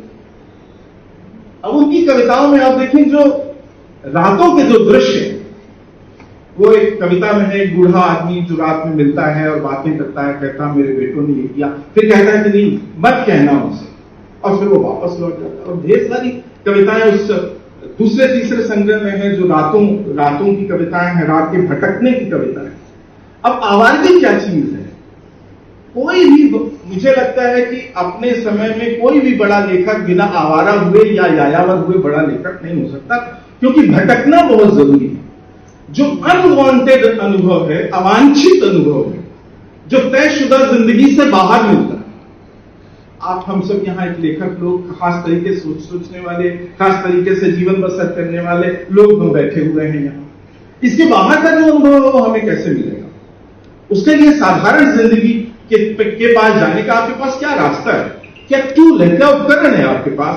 तो या तो आप यायावर हो या आपके पास आवारगी हो। और मुझे लगता है कि खुलापन, जिसे मैं कह रहा हूं, और ये आवारगी दोनों मिलाकर राजेश जोशी के पूरे रचनात्मक व्यक्तित्व को एक ऐसी ताकतवर फोर्स में बदल देते हैं जिससे कि उनका पूरा का पूरा लेखन बंधा हुआ है। अब इसी में एक और बात मैं कहना चाहता हूं, जो उनकी सारी विधाओं के लेखन में महत्वपूर्ण है। एक खास तरह की अक्षमता, कमी लेखक के भीतर होती है। जैसे आप ये सोचें कि वो कंटिन्यू नहीं लिख सकता या नहीं रह सकता किसी काम में बंधा हुआ। मास्टर टाइप के जो लोग होते हैं, हम लोग बहुत सारे लोग हैं, हमें 12 घंटे 14 घंटे पढ़ने की आदत डाली जाती है कि इतने घंटे हम पढ़ें, इतने घंटे हम दफ्तरों में भी उस तरह का काम करते हैं। लेकिन एक लेखक के अंदर वो एक व्यक्ति के अंदर ये क्षमता नहीं है कि वो इतना जमकर बैठकर बिल्कुल अमृतलाल नागर की तरह एक पूरा रिसर्च ओरिएंटेड काम कर सके। अब ये जो टिक के न बैठ पाने वाली, यानी कि थोड़ा वो जो खुलापन है, थोड़ी जो आवारगी है और उसमें वो जो बैठ ना पाने की चीज मिल जाती है, उससे एक नई चीज क्रिएट होती है। जैसे उनकी आलोचना में इसका सबसे महत्वपूर्ण असर दिखाई पड़ता है। कवि की नोटबुक, पहली नोटबुक जो कवि की नोटबुक्स के नाम से छपी, वो किताब उन लेखों की वजह से कीमती नहीं है जो व्यवस्थित लेख, जो पहले खंड में छपे हैं। वो किताब उन टिप्पणियों की वजह से महत्वपूर्ण है, मानीखेज है, जो छोटी छोटी टिप्पणियां हैं जिसमें वो यूं ही चलते फिरते जो बात दिमाग में आ जाती स्पार्क के रूप में उसे नोट कर लेता है। आप इस चीज से जोड़िए तो मैं ये कहना चाहता हूं कि अक्सर प्रगतिशील कविता को या प्रगतिशील साहित्य को विचारधारात्मक आग्रहों के कारण यथार्थवाद से जोड़ दिया जाता है। और प्रगतिशील लेखकों, जनवादी लेखकों के सामने बड़ा यह होता है कि उन्हें यथार्थवादी होना चाहिए और अक्सर हम उन्हें यथार्थवाद की सीमा में बांध देते हैं। राजेश जोशी हमारे समय के एक ऐसे लेखक हैं जो प्रत्येक विधा में और हर समय पहले कविता संग्रह और पहले नाटक से यथार्थवाद का अतिक्रमण करते रहे। वो यथार्थवाद से बंधे हुए लेखक नहीं रहे। अब ये जो यथार्थवाद का अतिक्रमण है, ये अतिक्रमण राजेश जी की कविता में बहुत कमाल दिखाता है। आप देखेंगे कि उनकी कविता में किस्से होंगे, उनकी कविता में कल्पनाएं होंगी, उनकी कविता में स्वप्न होगा, उड़ानें होंगी, उनकी कविता में कभी वृत्तांत भी होगा, जैसे बेटी की विदाई जैसी एक बिल्कुल नितांत वृत्तांतात्मक कविता आपको मिलेगी, या उसकी गृहस्थी जैसी कविता, या इस तरह की बिजली सुधारने वाले और बहुत सारे कथन आपको मिलेंगे। उनकी कविता किस्सों से, कल्पनाओं से, वृत्तांत से और कथन से बनती है। मैं ये प्रतिनिधि कविताएं मैं देख रहा था तो अचानक मेरा ध्यान गया कि 3, 4, 5 कविताएं एक सीरीज से आपको मिलती हैं, जो कि जहां से आप इस सूत्र को पकड़ सकते हैं कि ये जो मैं यथार्थवाद का अतिक्रमण कह रहा हूं वो क्या चीज है। प्रजापति शीर्षक कविता की एक पंक्ति है जो अक्सर कोट की गई है। विजय कुमार जी ने राजेश जी पर लिखते हुए इसका शीर्षक लिया है यहां से, चीजों का हूबहू दिखना अपनी ही शक्ल में कविता में मुझे पसंद नहीं हुई। अब यहां से अब देखिए, ये तो विजय कुमार जी ने इसको फॉर्मुलेट किया। अब आगे का पैराग्राफ आप देखिए, मैं चाहता हूं मेरा फटा पुराना जूता भी दिखे वहां, पूर्णिमा के पूरे चांद की तरह, एक साबुन की तरह दिखे मेरी आत्मा, छोटी छोटी विकृतियां और अंतर विरोध भी दिखे वहां, फूली हुई नसों वाले राक्षसों से इतने विभत्स और दैत्याकार कि आसानी से की जा सके उनसे घृणा। और फिर आगे कविता बढ़ती है। लेकिन ये होता कैसे है? ये वृत्तांत और ये सपने, उड़ान, कल्पना और किस्सा गोई जो है, अब देखिए कविता है उस औरत का घोड़ा, या मुर्गी आया का किस्सा, या 8 लफंगे पागल औरत का गीत। अब कहां से शुरू होती है? वो औरत हर आते जाते रागी से पूछती थी, क्या तुमने मेरा घोड़ा देखा है? वो भूरा है, मेरे घड़े तैयार हैं, मुझे बाजार जाना। अब देखिए यहां से लगता है कि जैसे घोड़ा वाकई में खो गया। कविता के अंत में पता चलता है वो पूरा विडंबना और ट्रेजेडी का जो सेंस है राजेश जी के भीतर, उस पर अलग से फोकस करके बात होनी चाहिए कि विडंबना को कैसे राजेश जी पकड़ते हैं। अब आखिर में पता चलता है इस कविता में उसका घोड़ा, लोग कहते थे वह कभी मिट्टी के बर्तन बनाती थी और बेटे की मौत से बौरा गई थी, घर में उसे बेटे की याद आती थी, इसलिए वह कभी घर नहीं जाती थी। वह इसी तरह अपने खोए हुए घोड़े को ढूंढती रहती थी दिन रात, उसका घोड़ा जबकि उसके घर में बंधा था। अब ये जो वृत्तांत और कल्पना और किस्सा गोई है, और ये जो चीज है कि हमारे हम जो कहते हैं उसमें हम अपनी रोज की जिंदगी में यथार्थवाद से और जो तारतम्यता है, क्रमबद्धता है, ज्ञान को जानने की जो हमारी तकनीकें हैं, उनसे हम रोज बाहर जाते रहते हैं, लेकिन हम कविता में उससे परहेज करते हैं। राजेश जोशी ऐसे चरित्रों को लेकर आते हैं जो कंटिन्यूटी है, जो यथार्थ को पहचानने की सबसे बड़ी शक्ति होती है, उस कंटिन्यूटी को ब्रेक कर देते हैं, उसे विश्रंखलित कर देते हैं। आप देखें ये कारनामा अंधेरे में जैसी बड़ी कविता में मुक्तिबोध ने किया, विश्रंखल कविता, विश्रंखलता का कैसा क्रिएटिव इस्तेमाल करते हैं। अब दूसरी जो कविता है मोटी आया का किस्सा। अंतरिक्ष में सूख रही हैं तुम्हारी कमीजें और हड़बड़ी में तुम अपनी चप्पलें चांद पर भूलाए। यहां से वो औरत इस तरह से बयान करती है।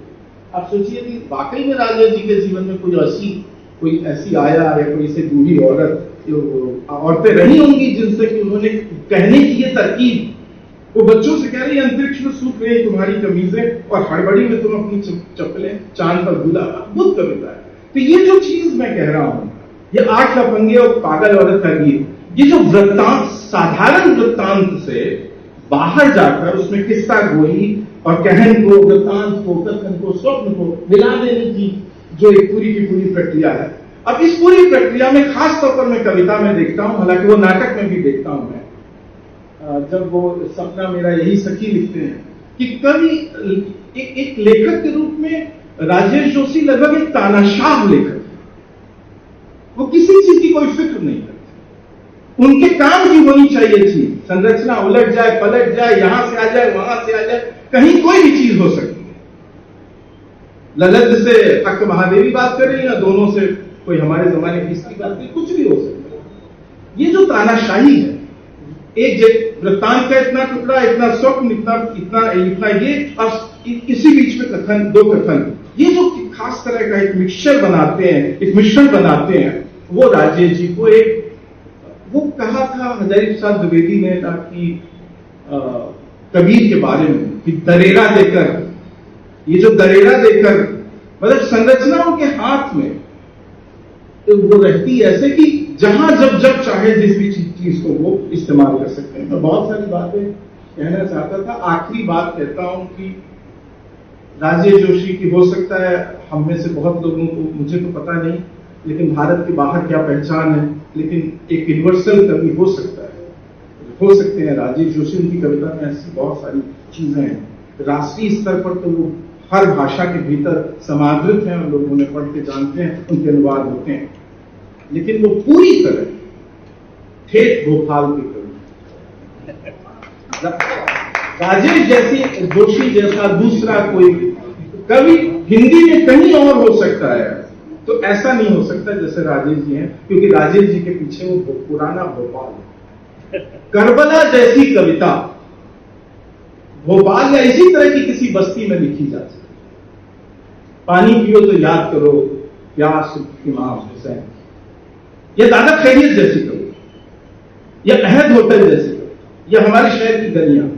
राजेश जो मैं कह रहा था खुलापन, और उसमें थोड़ी आवानगी और थोड़ी तानाशाही, थोड़ी विश्रंखलता, ये सब भोपाल उन्हें देता और पीछे जो भी पीछे मौजूद है। इसलिए जैसे अभी कुमार अंबुज जी ने कहानी को पढ़ते हुए कहा कि ये आत्मकथा है, तो राजेश जोशी की जो कविताएं हैं और उनका जो समूचा लेखन है, उनकी निजी आत्मकथा कितनी है वो तो एक अलग विचार का विषय है, पर वो भोपाल की आत्मकथा जरूर उसके माध्यम से आती है। हमारे समय में जैसे भोपाल मंजूर एहतिशाम के उपन्यासों में, उनकी कहानियों में, उसके बगैर आप कल्पना नहीं कर सकते उनके लेखन की, ठीक इसी तरह भोपाल के बगैर राजेश जोशी के इस तरह का राजेश जोशी होने की कल्पना आप नहीं कर सकते।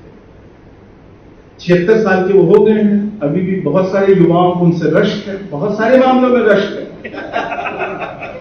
मैं क्यों कहूं उस तरह की कोई बात, सबके सामने खोलकर क्यों कहूं, बहुत सारे मामलों में रश्क है। तो मैं तो यही दुआ करूंगा कि ये रश्क बना, इस तरह वो बने रहें कि हम सब उनसे रश्क करते रहें और इश्क भी करते रहें, और ये प्यार और रश्क दोनों इस तरह चलता रहे, और इसी तरह आगे हम उनका 80वां, 85वां, 90वां, 95वां और 100वां मनाएं, और इसी तरह वो स्वस्थ और सानंद रहें। और वो स्वस्थ और सानंद तभी रहेंगे जब आप सब भी उनकी जिंदगी में इस तरह बने रहेंगे। शुक्रिया, धन्यवाद। बहुत बहुत धन्यवाद। ये सब सचमुच उत्सव ही हम लोग मना रहे हैं, और सब लोग कितने प्रसन्न हैं। और आशीष ने जिस तरह से राजेश जोशी की कविता और उनके कवि रूप का, कि दुनिया के वो कवि हैं लेकिन असली कवि वो भोपाल के ही हैं, और जैसा हम लोग उन पर अधिकार भी जमाते हैं। तो इतना सुंदर आशीष आपने यहाँ अपना वक्तव्य रखा, सचमुच मन ही नहीं कर रहा था कि आप बोलना बंद, लगातार बोलते ही रहे। लेकिन हमेशा हम लोग बंधे रहते हैं इस समय में, क्योंकि शशांक जी को भी सुनना है। आप सब जानते हैं कि शशांक जी और राजेश जोशी जी की मित्रता दुनिया जहान में चर्चित है। और आज वो क्या बोलेंगे, मित्रता को लेकर बोलेंगे, व्यक्तित्व को लेकर बोलेंगे, या उनकी उस पर क्या बोलेंगे, मुझे नहीं मालूम, उन्होंने बताया भी नहीं। पर मैं, चूंकि वो हमारे इस कार्यक्रम के अध्यक्ष हैं, तो मैं बताऊं कि हम सब जानते हैं, लेकिन उनकी जो कहानी संग्रह 19 साल का लड़का, कोसाफल, पर्व, शामिल बाजा, सुदिन, प्रतिनिधि कहानियां, 10 कहानियां, और उनकी डायरी और संवाद का जो संग्रह आया था वो बहुत ज्यादा चर्चित हुआ था। कहानी के पास सपने सोने नहीं देते। दूरदर्शन की इंडियन क्लासिक श्रृंखला में 19 साल का लड़का कहानी काफी बनी थी, और डॉक्यूमेंट्री शशांक का रचना संसार 2 भागों में। आपको बहुत सारे सम्मान मिलेंगे। लुई विलन विश्वविद्यालय जर्मनी में आपका एकाग्र संचयन भी आया है। बागेश्वरी सम्मान, वनमाली स्मृति सम्मान, हरिशंकर परसाई स्मृति सम्मान, प्रेमचंद स्मृति स्पंदन सम्मान, भोपाल शहर नागरिक सम्मान, भारत भाषा सम्मान, मध्य प्रदेश का शासन का शिखर सम्मान। और सबसे बड़ी बात कि इन दिनों शशांक जी के लेखन के साथ साथ हम उनके चित्र भी, रेखांकन भी बहुत देख रहे हैं, जिसकी प्रदर्शनी भी कई शहरों में लगी है। और मैंने स्वयं ही इसी साल आई, पिछले साल आई है बबूल इमेज, जो मैंने खुद संपादित की है। तो इतने वरिष्ठ और बड़े कथाकार और जिनकी मित्रताओं के बारे में हम लोगों ने बहुत सारे किस्से सुने हैं, और हर बार लगता है कि एक कथाकार दूसरे कवि और कथाकार मित्र के साथ कैसे उसकी आत्मिकता है, कैसे संबंध है, कितने किस्से हैं, कितनी तरह की चीजें हैं, तो वो सुनना हमेशा ही बहुत दिलचस्प रहता है। मैं बहुत ही सम्मान के साथ आदरणीय शशांक जी को आमंत्रित करती हूँ कि वो आए और इस उत्सव को अपनी मित्रता के रंग में रंगे। शशांक जी, आज के इस कार्यक्रम में बहुत सुंदर बातें हमें सुनने को मिली हैं, और अब मेरे लिए कुछ 3 मिनट बचे हैं। मैं आपको विश्वास दिलाता हूँ कि मेरा एक मिनट 10-10 मिनट के बराबर है। आशीष त्रिपाठी जी, अनिल त्रिपाठी जी, राजेश जोशी जी, अशोक माहेश्वरी जी, प्रमिला शिरीष जी, मंच के सम्मुख बैठे रमेश चंद्र साय जी और विजय बहादुर सिंह जी, निरुपमा जी, जिन्हें हम नीरू जोशी जी बोलते हैं, आज राजेश जी के जन्मदिन पर मैं बधाई दे रहा हूँ। और अपने जीवन में मैं करीबन 40-45 बधाइयाँ और खान पान ये सब कर चुका हूँ, इसलिए मैं कहूँगा कि मांगी लाल आप आओ और अपना ये बुके दे दो।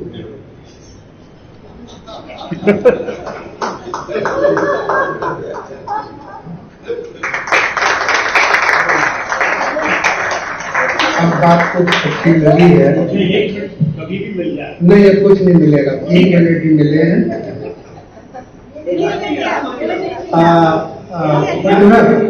बुक चला गया है, वापस मार्केट में चला गया।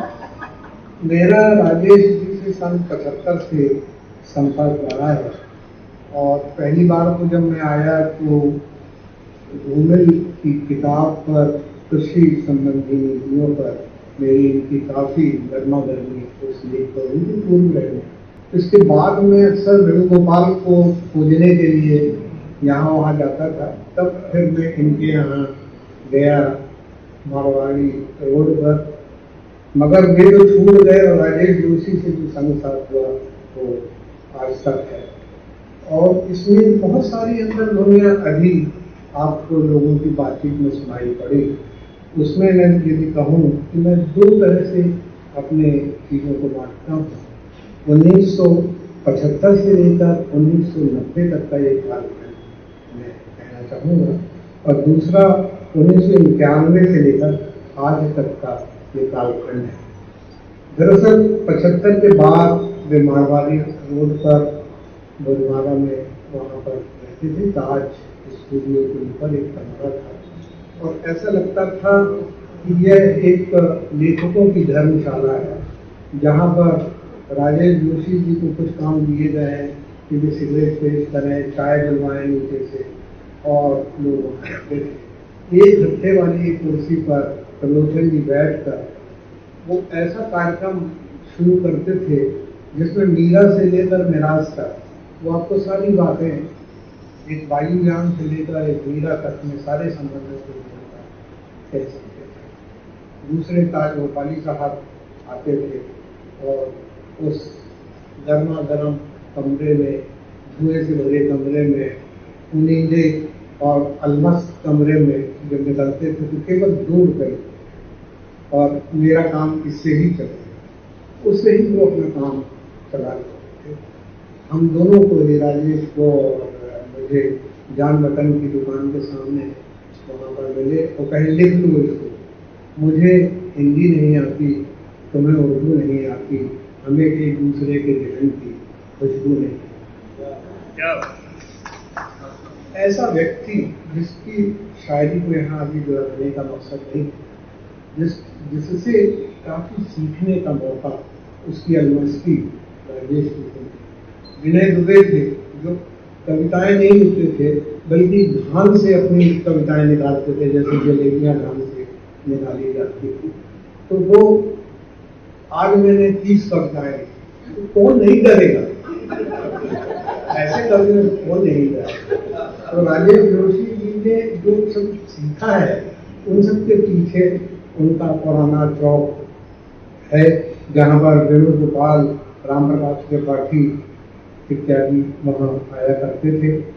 और नरेंद्र जैन, केसवानी, राजेंद्र शर्मा जी से भी हमारे बच्चे हुआ। नरेंद्र जैन, राजेंद्र शर्मा ने एक पत्रिका निकाली, तदनंतर हमारे राजेश जी ने भी इसलिए एक पत्रिका निकाली जिसमें मुझे भी होना नहीं था। और वे कहानियाँ जो मेरी सारिका धर्मिक के लिए संपादित होती थी कि वो जाएंगी, वहाँ से मैं निकलवा कर इसलिए मैं लिखा, आप बताएं। तो वो ऐसा काम हम लोग करते थे। और एक आनंद जो लेखन का मैंने इन 75 से 90 के बीच में पाया है, वह अब नहीं। वह जो गर्मा गर्मी है, दोस्तों की जो परस्पर विचार विमर्श है, ऐसा लगता है कि जैसे हम हिंदी क्लास में बैठे हैं और आपसी कुछ चीज़ों पर बातचीत कर, वह धुआं झटकी वह समाप्त होती दिखाई पड़ती है। मगर जब 90 के बाद वो इस तरफ आते हैं, सरस्वती नगर में, नए शहर में, और फिर अब आजकल लड़ाना नगर में तो गए हैं, तो वहाँ पर आप देखिए कि वह व्यक्ति जहाँ इतनी अलमस्ती है, वह अलमस्ती, क्योंकि ये बात आशीष ने कही थी, वह अलमस्ती जिसको हर अच्छा लेखक अपना गुण बनाकर पेश करता है, आलस, जिसका खामियाजा नीरू जी को भुगतना पड़ता है। तो उस आलस में जो तमाम चीजें लिखी गई हैं इतनी सारी, उस आलस में ही आबादी का एक एसेंस आप पा सकते हैं। हम देखते हैं कि नए शहर में भगवत रावत, सोमदत्त और शरद जोशी, इनसे हम लोगों का संपर्क रहा है। ऐसा होता था कि हम लोग जो आजकल आइसक्रीम की टॉप एंड टाउन की जो लाइन है, वहाँ पे कॉफी हाउस था, और जब शटर गिर जाता था 11 बजे का और बहरा हमसे कह देता था कि अब आप लोग घर चले आए तो अच्छा होगा, तब जाकर हम लोग उठते। काश कि उस वक्त पर मोबाइल होता तो हम लोग शरद जी की बड़ी बड़ी बातें, इनको तो स्मृति में बहुत रहता है राम प्रकाश के, मगर हम लोगों के इतने नहीं। और हम लोग पैदल चलते हुए टीन शेड तक जाते थे, कोई वहाँ पर सीमेंट की जो एक बनी हुई है आसंदी, उस पर लेटा हुआ है और बातचीत चल रही है, और ये सारी बातचीत छोटी मोटी नहीं होती थी। वो सब पैलो नेरुदा से शुरू होकर और अलेंदे वगैरह की राजनीति पर होते हुए हम लोग 11 बजे के बाद घर जाते थे। और ये तब था जब मेरी शादी हुई थी नहीं। और शरद जी, राजेश जोशी, राम प्रसाद की वह बातचीत आप यकीन मानिए मैं आज तक वह जो आनंद है वह आनंद तमाम महंगी महंगी चीज़ों के बावजूद भी, आप समझ गए होंगे महंगा क्या, महंगी महंगी चीज़ों के बावजूद भी आज प्राप्त नहीं, तो उसकी तरफ उनको जाने की आवश्यकता होगी। आप देखेंगे कि 8वां दशक इसी 75 के बाद जब शुरू हुआ तो उसकी तेवर और भंगिमाएँ और उसकी प्रकृति और उसका साहित्य रस और उसका तत्व उसने पिछले को काफी कुछ अलग हटाने के या प्रकार में आया और उसमें कई चीजें हैं, जैसे नई कहानियों का रस बिल्कुल अलग होगा। वह 6वें दशक के बाद की कहानियां, कविताएं, अकहानी, अकविता, इन सब से गुजरते हुए जब 8वें दशक के लोगों ने नाम रखा उसे 10-10 सालों में बांटने लगे, मगर जैसा कि मैंने बांटा है 75 से 90 और 90 से आज तक, तो उसके पीछे कारण मैं आपकी बात में बताऊंगा। इसके आप देखें कि आपातकाल हट चुका था और लोग चिड़ियों में और घास में और फूल पत्ती में इसमें संसार देख रहे थे आपातकाल के। और जब हमने देखा कि वादा सम्मेलन हो चुका था, प्रगतिशील लेखक संघ की एकजुटता फिर धीरे धीरे सामने आने लगी थी। और ऐसे वक्त पर जबकि राजेश ने एक पत्रिका की नरेंद्र निकाल रहे थे, तो हम लोगों ने इसलिए एक पत्रिका निकाली, बहुत खूबसूरत रचनाएं राजेश ने उसमें उसको की थी। और यही नहीं, मायाकोव्स्की का पतलून पहना बादल अनुवाद राजेश ने बहुत किए हैं और मायाकोव्स्की और संस्कृत से बहुत सारी रचनाएं उनकी उपलब्ध हैं और उसमें एक रस आपको 8वें दशक का मिलता है जो मायाकोव्स्की को करते हुए कहते हैं, यह तुम्हारे लिए है जो नाचते और बजाते हैं उन्हें, भले आम देख रहे हैं अपने आप को और कर रहे हैं तो कर्म दुख छिपकर और देख रहे हैं पाप भविष्य के कि प्राध्यापक हों जैसे मोटी कला कामरेज हमें कला का नया रूप हो, ऐसी कला जो जनतंत्र को टीचर से खींच कर निकाले। यह लोकप्रियता मायाकोव्स्की की राजेश को निभाती है और एक लंबी कविता और लंबा एक संग्रह वो उनका अनुवाद करते हैं। और यही नहीं, एक दिन बोलेंगे फिर जब उनकी कथा आई तब उसमें उन्होंने लिखा, उन्होंने रंग उठाए और आदमी को मार डाला, उन्होंने संगीत उठाया और आदमी को मार डाला, उन्होंने शब्द उठाया और आदमी को मारा। राजेश के लगभग हर संग्रह में आपको संस्कृति, कला, चित्रकला, संगीत से मुठभेड़ करते हुए ये आपको सतर्क करते हैं कि जितने सीधा साधा दुखावन हमारा कला कर्म है वह कहाँ आपकी खो जा सकने की खतरे होते हैं, इसकी तरफ राजेश सामने लेके आते हैं। और वहाँ आप यदि देखें कि उस मारवाड़ी रोड पर, उस चौक पर, उस पुराने भोपाल में बहुत खूबसूरत कविताएं राजेश ने बिजली सुधारने वालों पर लिखी। सलीम और मैं और 59 का साल 2 है, जिसमें एक व्यक्ति अपने मुस्लिम दोस्त के सामने नजर नहीं उठा पा रहा है और वह भी नहीं उठा पा रहा है, तो इसका दोष किसका है, उसको वो तलाशने के लिए सामने आता है। यही वक्त था जब समर गाथा जिसकी अक्सर चर्चा नहीं होती, मगर मुझे लगता है कि इसकी चर्चा करना चाहिए, क्योंकि वह वक्त जिस तरह का था उस वक्त में 77 में लंबी कविता लिखी, उसकी कुछ पंक्तियां मैं पढ़ना चाहूँगा। रंग रोगन, रबर और सेल्यूलाइट से प्लास्टिक सर्जन की दुनिया तक निरंतर चलता हुआ नाटक, नृत्य और शासन बदलते मुखौटों की चालाक सूझबूझ है। दिमाग की संदों में रखा चाकू जिसके निर्देशों से आप कार्रवाई करते हैं, उसका अंत होता है मोड़ रुख समय की धारा का, रोशनी में बदलता पानी और इस्पात की नसों पर उठती दुनिया, समय है सरल। ये पंक्तियां लिखने का मेरा मकसद ये कि राजेश का एक रूप और एक रंग है जो 75 से 90 के बीच में जैवी है, और इसीलिए आप देखेंगे कि राजेश की कविता और राजेश की कहानियों में जो गति है वह गति सबसे ज्यादा आपको 75 से 90 के उनके समस्त साहित्य में मिलती है। और वे लोगों को आह्वान करते हैं कि सर्वहारा के लिए सामने।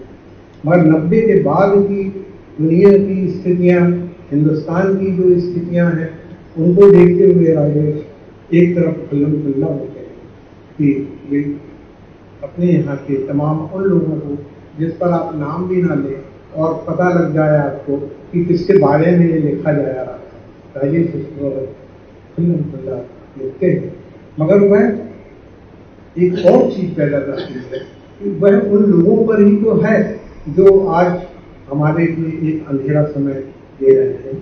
आप देखेंगे कि राजेश का 90 के बाद की कविता संग्रहों में और उनके लेखों में आप पाएंगे कि अंधेरा एक ऐसा शब्द है जिससे राजेश के जितने तमाम कवि के नरेटर्स हैं वो जद्दोजहद करते हैं। जिस अंधेरे के अनेक बहुआयामी स्तर हैं, उन हर स्तर में जो भले बुरे भाले भी लग रहे हैं, उनको तमाम तरह से देखते हुए राजेश अनेक स्तरों पर आपको आगाह करते हैं कि अंधेरे से लड़ने के लिए अब आपको कैसे आना। यहाँ आह्वान नहीं, यहाँ ऐसी चीजें हैं जहाँ पर एक अपने अंदर भी जाने की तैयारी राजेश करते हैं। इसलिए पीठ खुजाली हुई पत्नी है, इसीलिए आपको इतने दोस्त मिलेंगे जो उसको बाहर की यात्रा से अंतर की यात्रा की तरफ ले जा रहे हैं। मगर सबसे अच्छी बात यह है कि ऐसे समय में जब लोग अध्यात्म की गंगा में डुबकी लगाते हैं, राजेश ने अपने आप को बचाया है और हम जानते हैं कि वो उनका मकसद नहीं है। वह ऐसा अध्यात्म है जो भौतिकवादी चीजों पर खड़ा हुआ एक व्यक्ति के, समूचे व्यक्ति के बने रहने के लिए एक जद्दोजहद है, यह दिखाई देता है। 90 के पहले भोपाल गैस कांड था, एक दंगा हुआ और इन सब के बाद आप देखिए कि बाजार एक प्रमुख रूप से आता है। राजेश की कहानी कविताओं में भी बाजार अनेक रूपों में आता है, जहाँ उद्योगपति हैं जो राजनेता को प्रदर्शित करते हैं और वे आपके सामने राजनेताओं की गतिविधियों को कैसे चलाते हैं, इनके सारे चित्र आप उनके कम 4 घर के संग्रहों में आप देख सकते हैं। यह जो कट्टरता बढ़ी है, इस कट्टरता की तरफ राजेश ने अपने कई कविताओं में इशारा किया है कि आप उस कट्टरता से कैसे बढ़ें। और ये सच बात भी है कि अब एकल परिवार है, आपको अपने परिवारों की देखरेख करनी है। सोशल मीडिया में आपका समय जा रहा है और जरूरत से ज़्यादा आपको वैचारिक कूड़ा दिया जा रहा है, जिससे आपको अपना समय देखना है। और अब आप देख रहे हैं कि प्रिंटिंग इतनी आसान हो गई है कि अब किताबों की भी भरमार अत्यधिक है, यहाँ तक कि हम अपने दोस्तों की किताबें नहीं पढ़ पाते। और सबसे बड़ा खतरा है जो डाटा का है, जो राजेश की कविताओं में मोबाइल की बजाय टेलीफोन के नाम से आता है, और मैं इसमें से पढ़ूंगा उसको। तो राजेश ने अपने चीजों को, अपने समय को अपने ही अंदर से, अपने आसपास से लिया है। हालांकि उन्होंने तमाम विश्व की जितनी भी मिथक है, जितने भी मोटिव है, जितनी भी लोक कथाएं हैं, जितने भी लोगों की टोन भंगिमाएं हैं, उन सबको लेने की बात की। और महिलाएं बहुत तेज निकली। एक महिला आलोचक ने लिखा कि राजेश जो है, राजेश जो है दही का जामन लेने के लिए घर घर जाते हैं और फिर उसे रोटी के आटे की तरह रख देते हैं कि जब वो आटा जो धोई है वो जब थोड़ा सा फर्मेंटेड हो जाएगी तब वो कविता लिखते हैं। इससे सुंदर खाद्यवादी आलोचना मिली। ओम नेशन ने तो लिखा कि कच्चा माल उनको दूसरों से मिलता है। तो मुझे लगा कच्चा माल मिलता है तो पब्लो किताब तो ही नहीं। आपको मालूम होगा कि बात जो बहुत बड़ा पेंटर था, बात को ये कहते थे मैं तुम्हारी पेंटिंग देखने के लिए घर आ रहा, तो वो सबसे पहला काम करता था कि अपनी सारी वो घर वाली क्यूबिस्ट पेंटिंग करते थे, सारी पेंटिंग को छिपा देते, है ना, ये देखेगा। और उसने 5 पेंटिंग बनाई हैं 20 दिन में।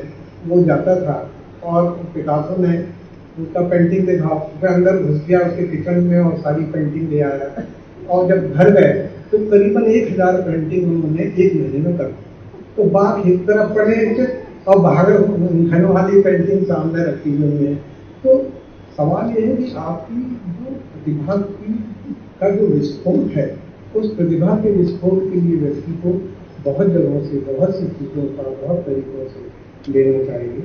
और यदि ये कविताएं, मोटिव, लोक कथाएं उनको आपके पास कर ले जाते हैं, इसका उद्देश्य शायद मैंने ये जो समझा है, जिस पर खुलापन लगा है लोगों को, वो ये है दरअसल परंपरा का एक सूत्र बने हुए, जुड़े हुए रहना। कभी शिक्षक होता है कि ब्लर पर मैंने लिखा है उनके, यह अनूठा गर्व अपनी निजी लय के साथ उस उपवन में प्रवेश करता है जिसे हम उपन्यास कहते हैं। यहाँ हम अपनी स्मृतियों, अपने लोगों, सड़कों, भवनों, संबंधों को रोकने के लिए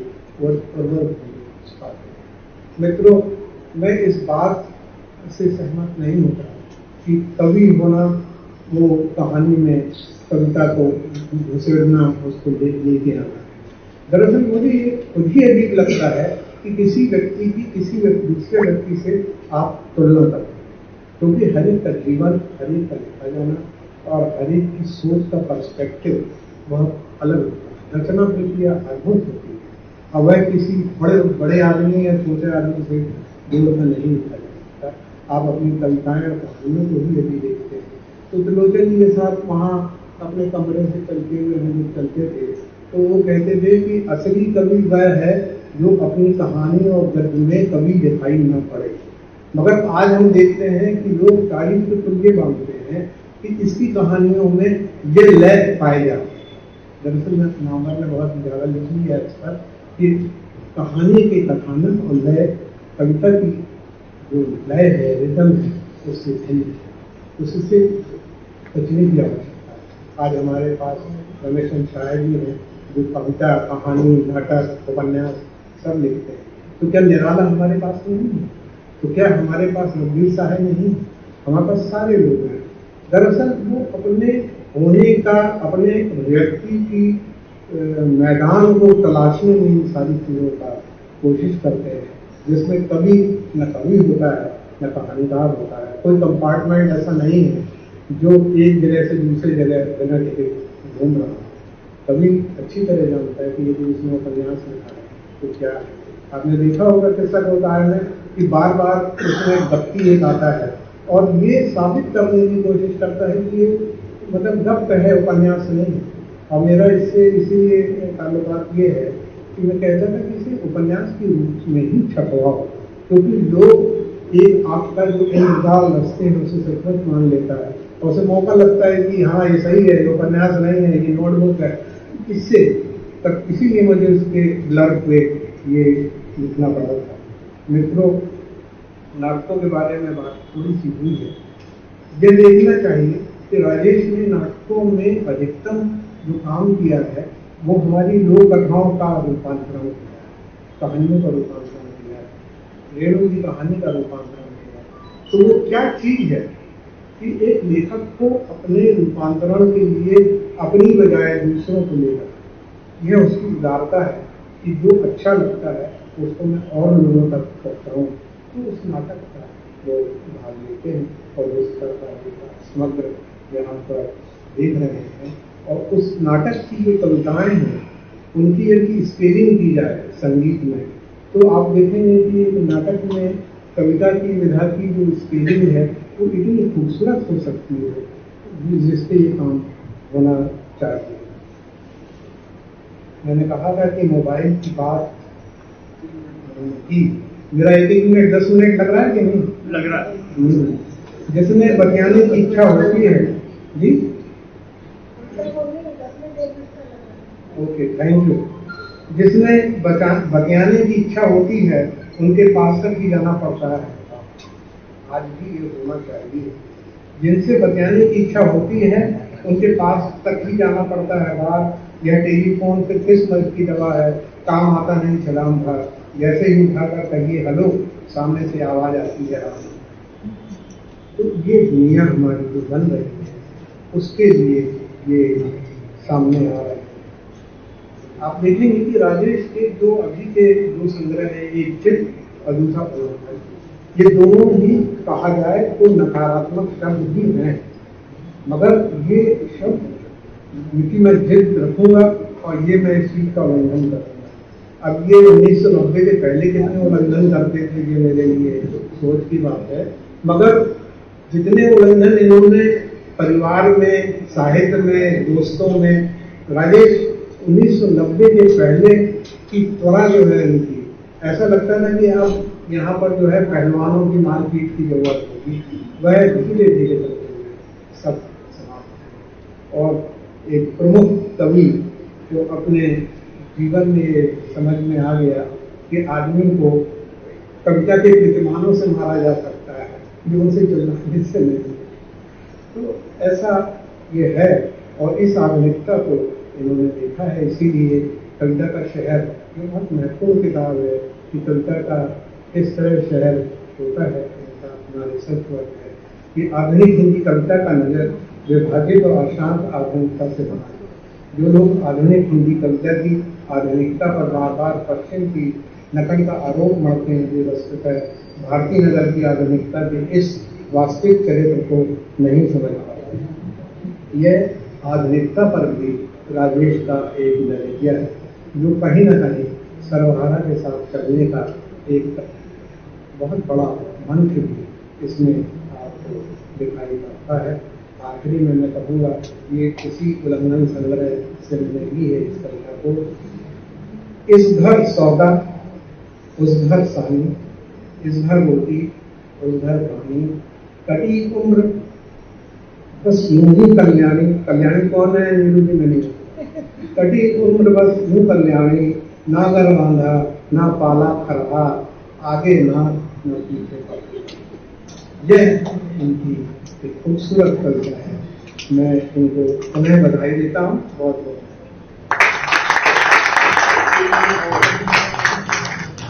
बहुत बहुत धन्यवाद शशांक जी। जैसा कि मैंने कहा था कि जब शशांक जी बोलेंगे तो कुछ अलग चीजें राजेश जी के जीवन की और रचनात्मकता की आपके सामने आएगी। अब जिनके लिए ये उत्सव मनाया गया है और जिनका आज जन्मदिन है, उनको सुनना भी हमारे लिए बहुत जरूरी है और हम सुन रहे हैं। पर इसके पहले, जैसे कि हमारे बहुत सारे जो नए श्रोता आते हैं, साहित्य में रुचि रखते हैं, उनके सामने कवि का एक छोटा सा परिचय उनकी रचनात्मकता के बारे में मैं रखना चाहती हूँ। उसके बाद मैं आदरणीय जोशी जी को आमंत्रित करूंगी। राजेश जोशी जी का जन्म 18 जुलाई 1946 को नरसिंहगढ़ मध्य प्रदेश में हुआ। उनकी प्रकाशित जो कृतियां हैं, समर गाथा, लंबी कविता, एक दिन बोलेंगे पेड़, मिट्टी का चेहरा, नेपथ्य में हंसी, दो पंक्तियों के बीच, चांद की बर्तनी, धूप घड़ी, एक दिन बोलेंगे पेड़ और मिट्टी का चेहरा का संयुक्त संस्करण, ये सभी कविता संग्रह। गेंद निराली मीठू की बच्चों के लिए कविताएं, सोमवार और अन्य कहानियां तथा कपिल का पेड़ आपके दोनों कहानी संग्रह हैं। जादू जंगल, अच्छे आदमी और टंकारा का गाना नाटक, हमें जवाब चाहिए नुक्कड़ नाटक, एक कवि की नोटबुक, आलोचनात्मक टिप्पणियां और नोटबुक, पतलून पहना बादल, मास्टरस्की की कविताओं का अनुवाद, भूमि का कल्प तरुय है, भर्तृहरि की कविताओं की अनुरचना। कविताएं कई भारतीय विदेशी भाषाओं में अनुदित हुई हैं। उन्होंने त्रिलोचन के कविता संग्रह ताप के ताए हुए दिन, नागार्जुन संचयन, शरद बिल्लोरे की कविता संग्रह तब तो यही हुआ था तथा नाटक अमरू का कुत्ता का संपादन भी किया है। नया पथ के निराला शताब्दी अंक के साथ ही 5 अंकों का आपने संपादन किया। वर्तमान साहित्य के कविता विशेषांक का भी संपादन किया कुछ वर्ष तक, इसलिए पत्रिका का प्रकाशन एवं संपादन। आपकी पूरी रचनात्मक योगदान के लिए साहित्य अकादमी पुरस्कार, श्रीकांत वर्मा स्मृति सम्मान, पहल सम्मान, शमशेर सम्मान, मुक्तिबोध सम्मान, माखनलाल चतुर्वेदी पुरस्कार और शिखर सम्मान से आपको सम्मानित किया जा चुका है। अभी आशीष जी के, अनिल के, शशांक जी के वक्तव्य में, कुमार अबू जी के आलेख में, राजेश जी की रचनात्मकता के, कविता के, गद्य शिल्प के, सभी के अलग अलग रंग आपने देखे, महसूस किए। अब मैं बहुत सम्मान के साथ राजेश जी को आमंत्रित करती हूँ कि वो आए और इस अवसर पर जो कुछ भी कहना चाहें, अपने दिल की बात कहें। बहुत जोरदार तालियों के साथ एक बार पुनः उन्हें जन्मदिन की बधाई और शुभकामनाएं देते हुए आमंत्रित करती हूँ। सुमित्रों, एक तो मैं सबके प्रति आभारी हूँ कि उन्होंने इतनी अच्छी बातें की हैं, और सबसे कठिन होता है आपको अपने बारे में सुनना, और अच्छी बातें सुनना और भी ज़्यादा कठिन होता है। मुकुल बिहारी चौधरी ने एक बार कहा कि जब उनका सम्मान होने लगा तो उन्होंने कहा कि यार अभी तक गालियों का जवाब देने की तो मुझे प्रैक्टिस थी, पर सम्मान के जवाब कैसे दूं? तो दिक्कत है ऐसी बहुत सारी, और सबसे ज़्यादा दिक्कत इस बात की हुई जब यहाँ पे बहुत सारे लोग थे और अभी भी हैं, और वो लोग बहुत ज़्यादा याद आए जो दुर्भाग्य से, जो बहुत अच्छे मित्र थे, और वो अगर उन्हें हमारे काल में न छीन गया होता हमसे तो ये जरूर यहाँ हो। जैसे मेरे बिल्कुल शुरुआती दिनों के, जब मैंने लिखना भी ढंग से शुरू नहीं किया था, उन दिनों के दोस्त थे राजकुमार केसवानी, और वो बहुत ही अद्भुत किस्म के दोस्त थे जो प्रेम भी करते थे, लड़ कर भी करते थे। यानी जब तक वो लड़ ना ले तो उनका प्रेम पूरा नहीं होता। और हम लोग दोस्त बने, और उन दिनों हिंद पॉकेट बुक्स में 5 रुपए में 6 किताबें की एक योजना हुआ करती थी, घर बैठे लाइब्रेरी बनाओ योजना टाइप। तो राजकुमार केसवानी आ जाते थे हर महीने के, कौन कौन सी किताबें मंगवाना है जरा छांटो, तो हम दोनों मिलके वो किताबें छांटते थे कि अच्छा मैं ये मंगवा देता हूँ, तो ये मंगवा ले। इस तरह मेरे पास तो सारी किताबें मिल गई, पर राजकुमार केसवानी के पास अभी भी अगर उनकी लाइब्रेरी देखी तो उनके पास सारी किताबें मौजूद रही हैं। उन्होंने इतने संभाल की चीज़ों को रखा। तो एक तो वो मेरे ऐसे मित्र थे जो अगर होते तो आज होते, और अच्छा मजा ये होता कि जितने लोगों ने जो तारीफ में बोला ना, उसके बाद वो मेरी टिप्पणी बनाते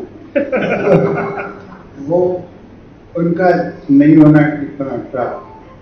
ऐसे ही महेंद्र गगन था जो आश्चर्यजनक था कि मैं लिखना है थोड़ा बहुत मैं लेखक हो गया था, और थोड़ी बहुत चर्चा वर्चा हुई होगी। तो एक 2 लड़के बिल्कुल इंदौर से बस में बैठ के आ गए, और उन्हें उसमें एक महेंद्र गगन थे और दूसरे कोई और उनके दोस्त थे। उन्होंने कहा कि हम इंदौर से बस से आ रहे हैं और आपसे मिलने आए हैं।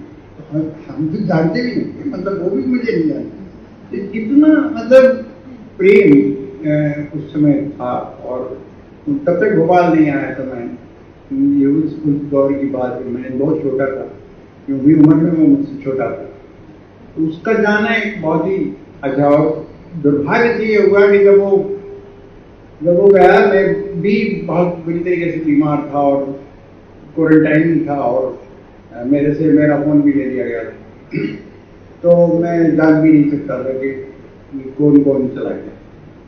ऐसे ही एक हमारे श्याम भाई थे, जो श्याम मुंशी, वो हमसे बड़े 3-4 साल बड़े थे। और वो जब मैं साइंस कॉलेज से, मुझे लगा कि साइंस कॉलेज पढ़ लेने के बाद एक बोरियत होती है, तो उसके बाद मुझे लगा कि आर्ट्स कॉलेज में जाके कुछ छात्र राजनीति करना चाहिए। मजा तो छात्र राजनीति का आर्ट्स कॉलेज में। तो अमित कॉलेज में मैंने एडमिशन ले लिया, और श्याम मुंशी उस समय दादा पहलवान।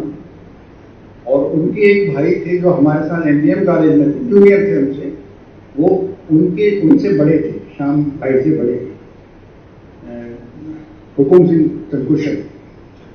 और वो इतने पहलवान थे कि एक बार उन्होंने मेरा हाथ ऐसे पकड़ लिया तो वो आज तक उसमें काला निशान पड़ा हुआ है। तो इतने मजबूत थे। तो इतना मतलब फिर श्याम भाई से बहुत दोस्ती हो गई। श्याम भाई का वो रूप जो हम लोगों ने देखा था, मतलब दादा टाइप का, जब बल्कि लता से जब शादी होने लगी तो मैंने कहा कि यार वो तो आदमी बहुत ही गड़बड़ तो दादा टाइप आदमी थे। पर श्याम भाई बहुत ही अच्छे, बहुत ही बढ़िया आदमी थे और संगीत से उनको बहुत प्रेम था। और भोपाल के वो एनसाइक्लोपीडिया थे। भोपाल की रग रग से कोई अगर आदमी परिचित था तो वो श्याम भाई। कोई बात होती थी, कोई उर्दू का कोई शब्द अटक गया, उर्दू की कोई शब्द पे अटक गए आप, तो श्याम भाई को फोन किया, यार श्याम भाई इसका क्या है। अगर कोई शेर चाहिए, किस्सा कोता का नाम रख रहे थे, किस्सा कोता लिख ली, सब कुछ हो गया, तो इसे नाम रखना है। तो श्याम भाई ने कहा कि ऐसा कोई शेर बताइए जिसमें किस्सा कोता है। तो उनने बहुत सारे शेर बताए। तो वो एक तरह की एनसाइक्लोपीडिया है। यानी वो जब गए, जब यानी वो नहीं रहे, तो ये नहीं लगा कि हमने सिर्फ एक दोस्त खो दिया, ऐसा लगा कि जैसे हमने एक शहर खो दिया। ये ऐसा मौका था। ऐसे बहुत सारे दोस्त और बहुत सारे दोस्त बाद में गए। ओम जी चला गया, पिछले दिनों बहुत ही अड़चन गए। और पिछले दिनों सबसे ज्यादा दुखद ये था कि जिस बच्ची को मैंने बहुत ही बचपन से देखा था, जिसे बड़े होते हुए देखा, मैं शिमला में था, तो एक दिन अचानक फोन आया कि मैं शाहनाज बोल रही हूँ, आपने मुझे पहचाना? मैंने कहा तुम बच्चे रहे हो हम लोगों के सामने। तो शाहनाज ने कहा कि मैंने कविताएं लिखी, बहुत देर से उसने कविताएं लिखी। तो उसने कहा कि मैंने कविताएं लिखी और मैं उसका संगीत समाना चाहती हूँ, तो आप उस पर कुछ लिख देंगे? मैंने कहा हाँ लिख ही देंगे। तब मतलब शाहनाज कह रही है तो क्या कर सकते हैं आप। मैंने कहा अच्छा तू भेज दे। शिमला में भेज बैठी उसकी, वो पिछले दिनों चली गई। और हाँ एक महीना। तो ऐसे बहुत सारे दोस्त जो इस समय होते यहाँ, अगर वो होते तो एक सबसे दुखद मेरे लिए यही था कि जिस समय ये हो रहा था उस समय ये बहुत सारे दोस्त नहीं थे।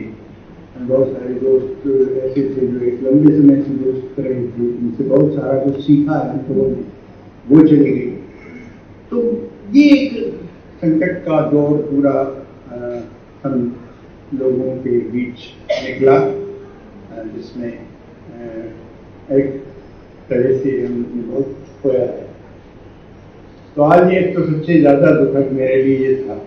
बहुत सारे दोस्त यहाँ पर हैं, बहुत अच्छी बातें हुई, पर याद बहुत सारे दोस्त आ रहे, तो इसके लिए दुख है। और सच है कि आपके बारे में बहुत सारी बातें हो रही हैं, आपकी कविता पे, आपकी कहानी पे, आपके नाटक पे, हालांकि बहुत सारी मालूम होता है आपको। आप यानी एक लेखक से जानता, लेखक भी बहुत सारी, अगर वो बहुत आत्मनिर्भर नहीं है तो बहुत सारी कमजोरियों को वो जानता है। और खासतौर से जब वो किताब फॉर्म में आ जाती है तो वो लगभग आपसे पराया कर देती है, आपकी रचना आपसे पराया हो जाती है, पराई हो जाती है। और तब आपको मालूम पड़ता है कि अरे जी बेवकूफ़ी आपने की है। और ऐसा बहुत सारी रचनाएं पढ़ के मैं देखो इतना वो लगता है कि ये बात के लिए। तो ऐसे बहुत सारा कुछ होता है जब चीजें ऑब्जेक्टिवली आपके सामने आ जाती हैं, किताब फॉर्म में आ जाती हैं, तब आपके हाथ में कुछ नहीं होता कि आप उसमें से कुछ काट के बदल सकें। वो तो हो चुका, जो कुछ आपने किया तो वो हो चुका है। बहुत सारे नाटक हैं जो सब अशोक महेश्वरी ने कहा कि ऐसा कहते संपूर्ण नाटक के नाम से जाते हैं। तो मैंने कहा यार ऐसा हो सकता है कि हम कल फिर नाटक लिखें, तो संपूर्ण नाटक कैसे हो सकता है? तो ठीक है बाद में लिखेंगे तो उसमें और जोड़ देंगे। तो मैं बहुत दिन पहले सोचता है यार संपूर्ण जैसा शब्द बड़ा भयानक लगता है मुझे, मतलब एक तो वो शब्द ही मुझे बहुत अजीब सा लगता है। क्या संपूर्ण होता है? यानी संपूर्ण तो कुछ होगा नहीं बुनियादी रूप से। संपूर्ण कुछ होता ही नहीं, मतलब संपूर्ण तो खत्म होने के बाद भी संपूर्ण नहीं होता वो, मतलब तो ये हो सकता है कि संपूर्ण के भी कई भाग ये है। तो फिर मुझे लगा कि नहीं, फिर मैंने दो पद बनाए कि ये नहीं है, संपूर्ण नहीं लिखूंगा। तो अभी तक सभी और अब तक सब, ये दो। तो फिर अशोक जी ने कहा कि अब तक सब के नाम से हम, तो इस तरह ये हुआ कि मैंने सोचा कि ठीक है अभी तक जितना लिखा है। हालांकि उसमें भी दो नाटक ऐसे हैं जो मैंने और बंसी ने मिलकर लिखे जो नहीं है उसमें, तो वो बहुत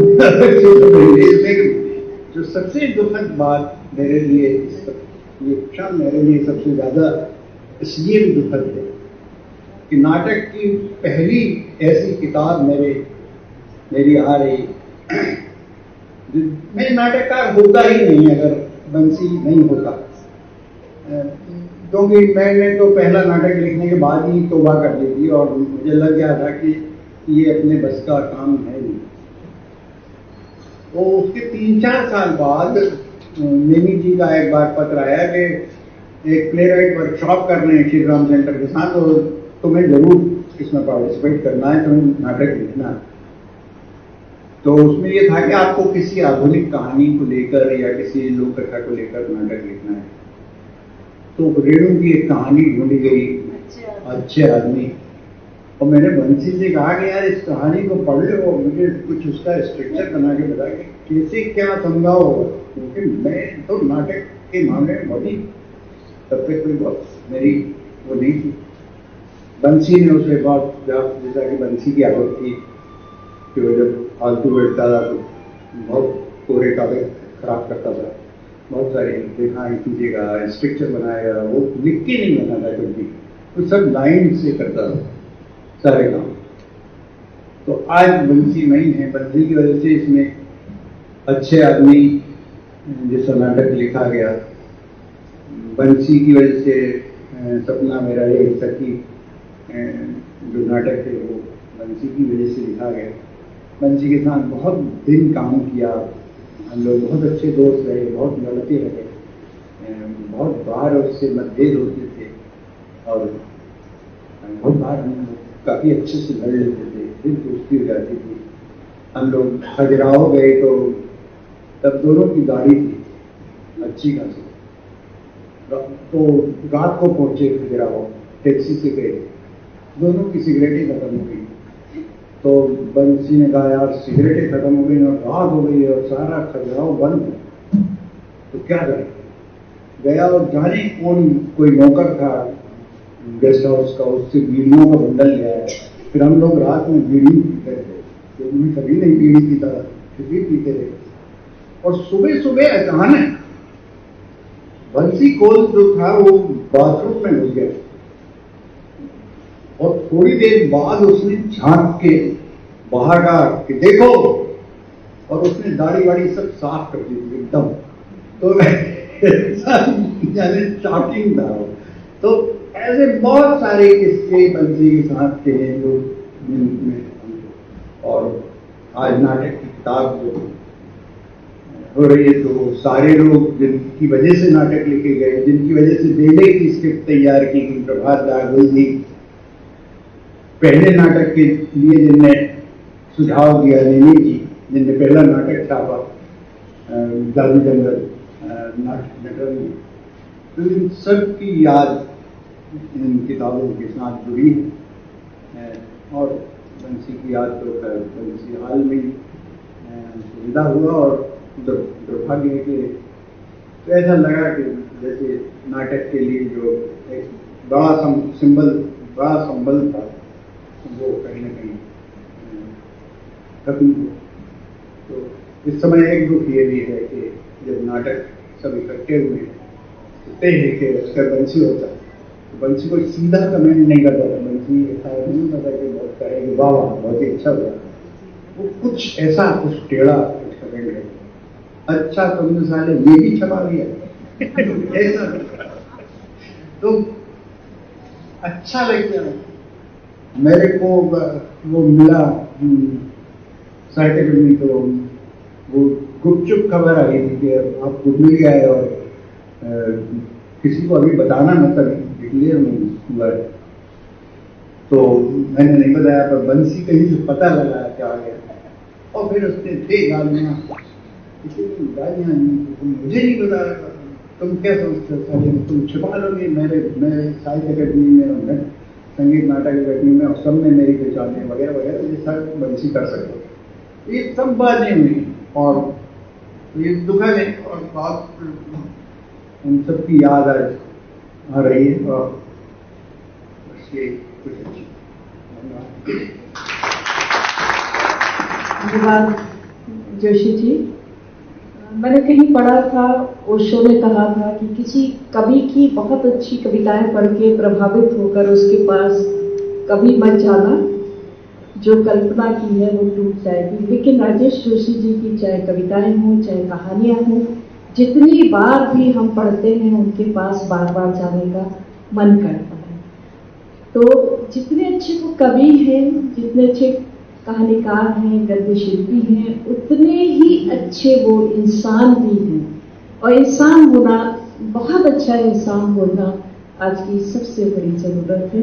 तो ऐसे राजेश जोशी जी, भाभी जी, मम्मी सब हम यहाँ का औपचारिक ढंग से प्रोग्राम शुरू होता है और अंत में आते आते हम लोग बहुत आत्मीयता के रंग में रंग जाते हैं, अनौपचारिक हो जाते हैं।